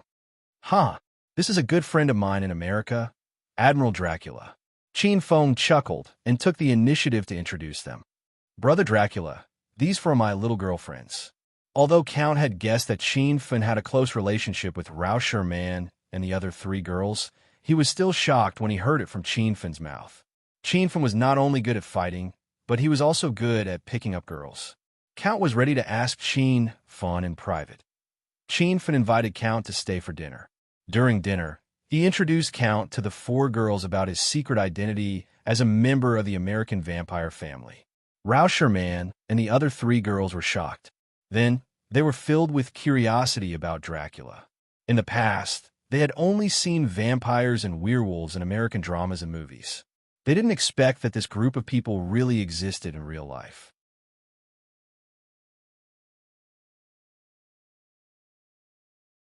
Chapter 11:11. The U.S. Oscar Film Festival had officially begun. Ribbons and flower baskets were placed all around the venue, and a 100-meter-long red carpet was laid out on the ground. Superstars from the U.S., China, and other countries were all looking forward to walking on the red carpet. Qin Feng arrived with Rao Sherman and the other three women. The four beauties were all dressed up. They surrounded Qin Feng and instantly became the center of attention. "Oh my God, where did those four beauties come from? They look like four angels. They must be superstars from China. Chinese women are so beautiful, and their skills in bed are top-notch. I even played with two young Chinese models a few days ago. I still can't stop thinking about it." The crowd had already started discussing, and many men's gazes fell on Rao Sherman and the other three women. However, the four of them didn't pay attention to the crowd. Their gazes stayed on Qin Feng from beginning to end, and they obediently followed Qin Feng like four little wives. "Who's that guy? Why is he so ugly? He looks like a superstar from China. How can he be a superstar when he's so ugly? China's film and television industry is really backward. Oomph, I'm going to woo those four women.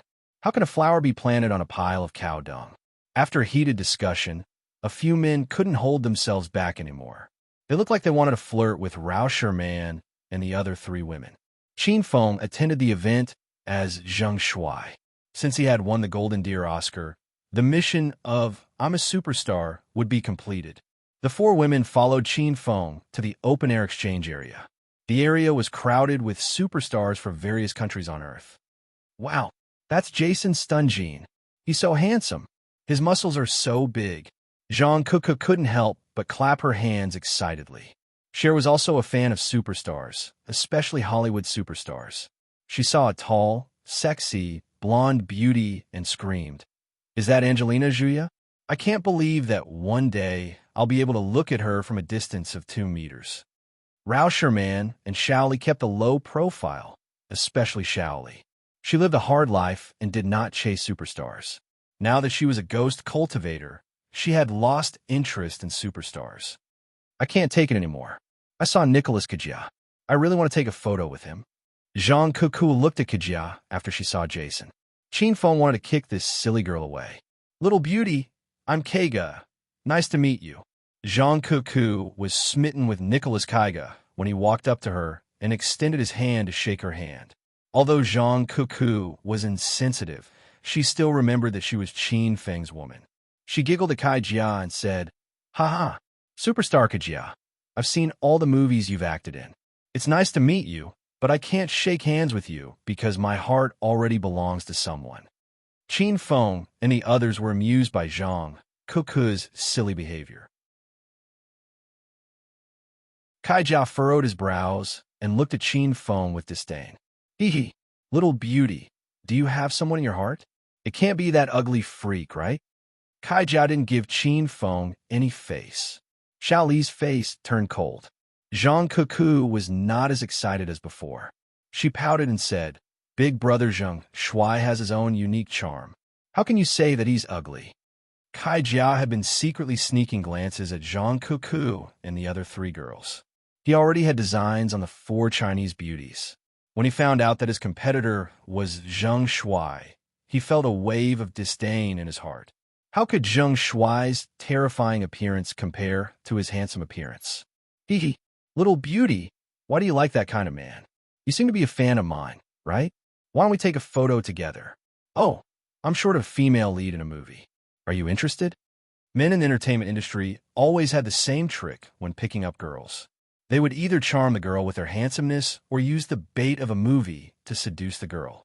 "Take a photo? No, I can't. I can't take a photo with a man other than Zheng Shuai." Zhang Kuku looked at Kai Jia regretfully. Kai Jia was depressed. He couldn't understand why Zhang Kuku liked Zheng Shuai. Why is she so obedient to Zheng Shuai? "Can't I shake his hand and take a photo? Little beauty, can I take a photo? Isn't that friend of yours keeping you under a tight leash? Why don't you leave him and stay in America with me? I promise I'll make you a Hollywood superstar within a year." Kai Jia was boasting, but he was actually trying to woo Zhang Kuku. Zhang Kuku's eyes darted around in anticipation. She shook her head and said, No, I can't stay in America. I have to go back to China with big brother Zheng Shuai." Kai Jia rolled his eyes and almost fainted. Zhang Kuku acted as if she really liked Kai Jia, but she refused to even shake his hand or take a picture with him. Even when he invited Zhang Kuku to film in the U.S., she refused. Kai Jia even began to suspect that this woman was just messing with him. "Little beauty, you're a celebrity from China, right? I have a lot of Hollywood superstar friends over there. How about I introduce you to them?" Kai Jia thought that Zhang Kuku was afraid of Zheng Shuai and wanted to kidnap her first. Zhang Kuku suddenly stomped on Kai Jia's shiny leather shoes angrily. Zhang Kuku, who had drunk the ancient beast gene fluid, was extremely strong. The stomp almost broke Kai Jia's foot. "Why do you keep talking to me? My heart already belongs to someone, so I can't talk to strange men. Hurry and leave, or else what if brother Zheng Shuai gets angry at me?" Zhang Kuku was a lunatic who fell out with him at the drop of a hat. Kajia cried out in pain, his nose crooked in anger. Many people heard the commotion and looked over. When they saw that Kaiga had failed to pick up a girl, they were so shocked that their eyes almost popped out of their sockets. Nicholas Kaiga was an international superstar. Many female stars fought to climb in his bed, but even such an amazing person failed. Is that Zhang Kuku from the Pretty Girls group? This girl is really arrogant. She even dared to reject Kai Jia. I think she can only stay in China for the rest of her life. Many Chinese celebrities looked over, and many of them recognized Zhang Kiki. Rao Sherman and Schwer are here too. Isn't that Zheng Shuai? Recently, There have been rumors about Zheng Shuai and Cher in the entertainment industry. Now that the two of them are attending the Golden Deer Awards together, it seems like the rumors are true. I suspect that the Pretty Girls group also has an ambiguous relationship with Zheng Shuai. Didn't you see Zhang Ku holding Zheng Shuai's arm? The Chinese celebrities whispered to each other. Not only did ordinary people like to gossip, but these celebrities also love to gossip. Recently, Zheng Shuai had been doing very well in China's entertainment industry. Many people had received messages from film companies telling them not to offend Zheng Shuai. These Chinese superstars were instantly displeased. In their eyes, Zheng Shuai was only a new star, and he was a comedian. What was there to be proud of? This fool Zheng Shuai has already offended Nicolas Cage. Let's wait for him to make a fool of himself. The Chinese celebrities all looked at Qin Feng with schadenfreude. Seeing that everyone was talking about him, Kai Jia felt a wave of anger in his heart. However, everyone here was a celebrity from all over the world, so Kai Jia couldn't suppress Qin Feng in front of everyone. If he did that, it would seem like he wasn't magnanimous enough. You brat, come here.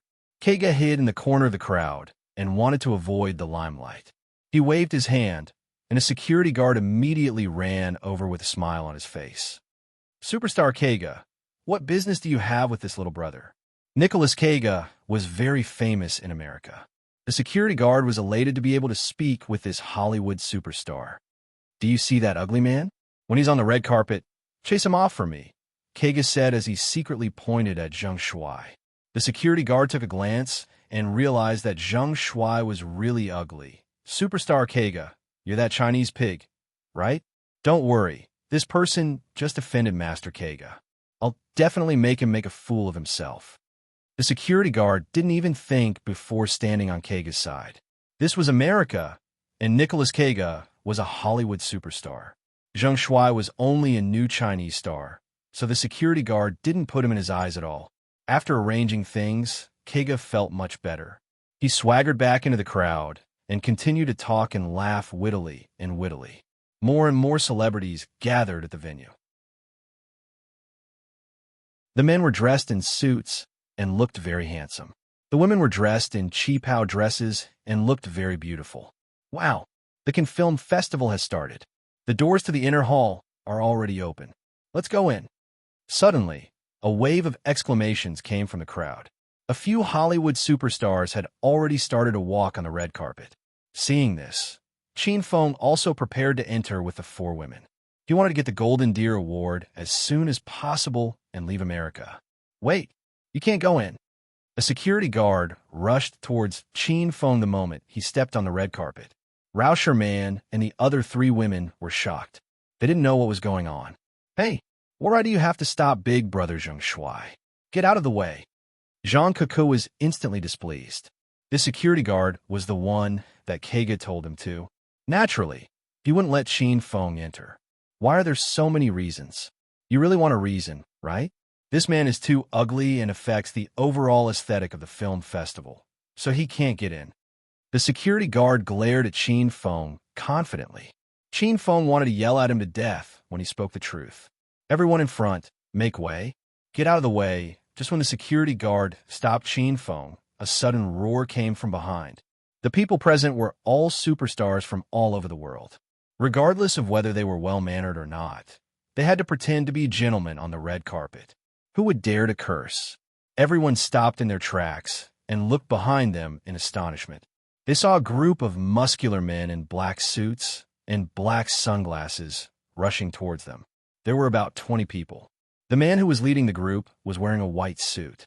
Someone recognized him as soon as he got closer. Phew, it's Big Brother Buong from the Mafia. Oh my God, why is Big Brother Buong here? Could it be that there's a murder here? It's over, it's over. Did some blind star offend Bun? What if a group of Mafia people shoot and accidentally injure us? The man was Big Brother Buong from the Mafia. His appearance caused chaos in the crowd. Just when everyone was panicking, Buong walked to Qin Feng's side. He bowed to Qin Feng respectfully and said, Big Brother Zheng, I'm late. Please punish me, Big Brother Zheng. All right, you came at the right time. Go ahead and clear the way. Tell these bastards to stay away. I want to bring my woman in first. Qin Feng had subdued Buong when he swept the Mafia bar the night before. He even specifically told Buong to come during the Oscar Film Festival. You're tuning in to the Romance Rendezvous YouTube channel. We're so grateful for your support, and don't forget to subscribe to join us on this incredible journey through captivating stories. Your generosity through donations truly makes a world of difference, as it's the primary source of revenue that allows me to expand and enhance this channel for you. Thank you from the bottom of my heart for being a part of this adventure.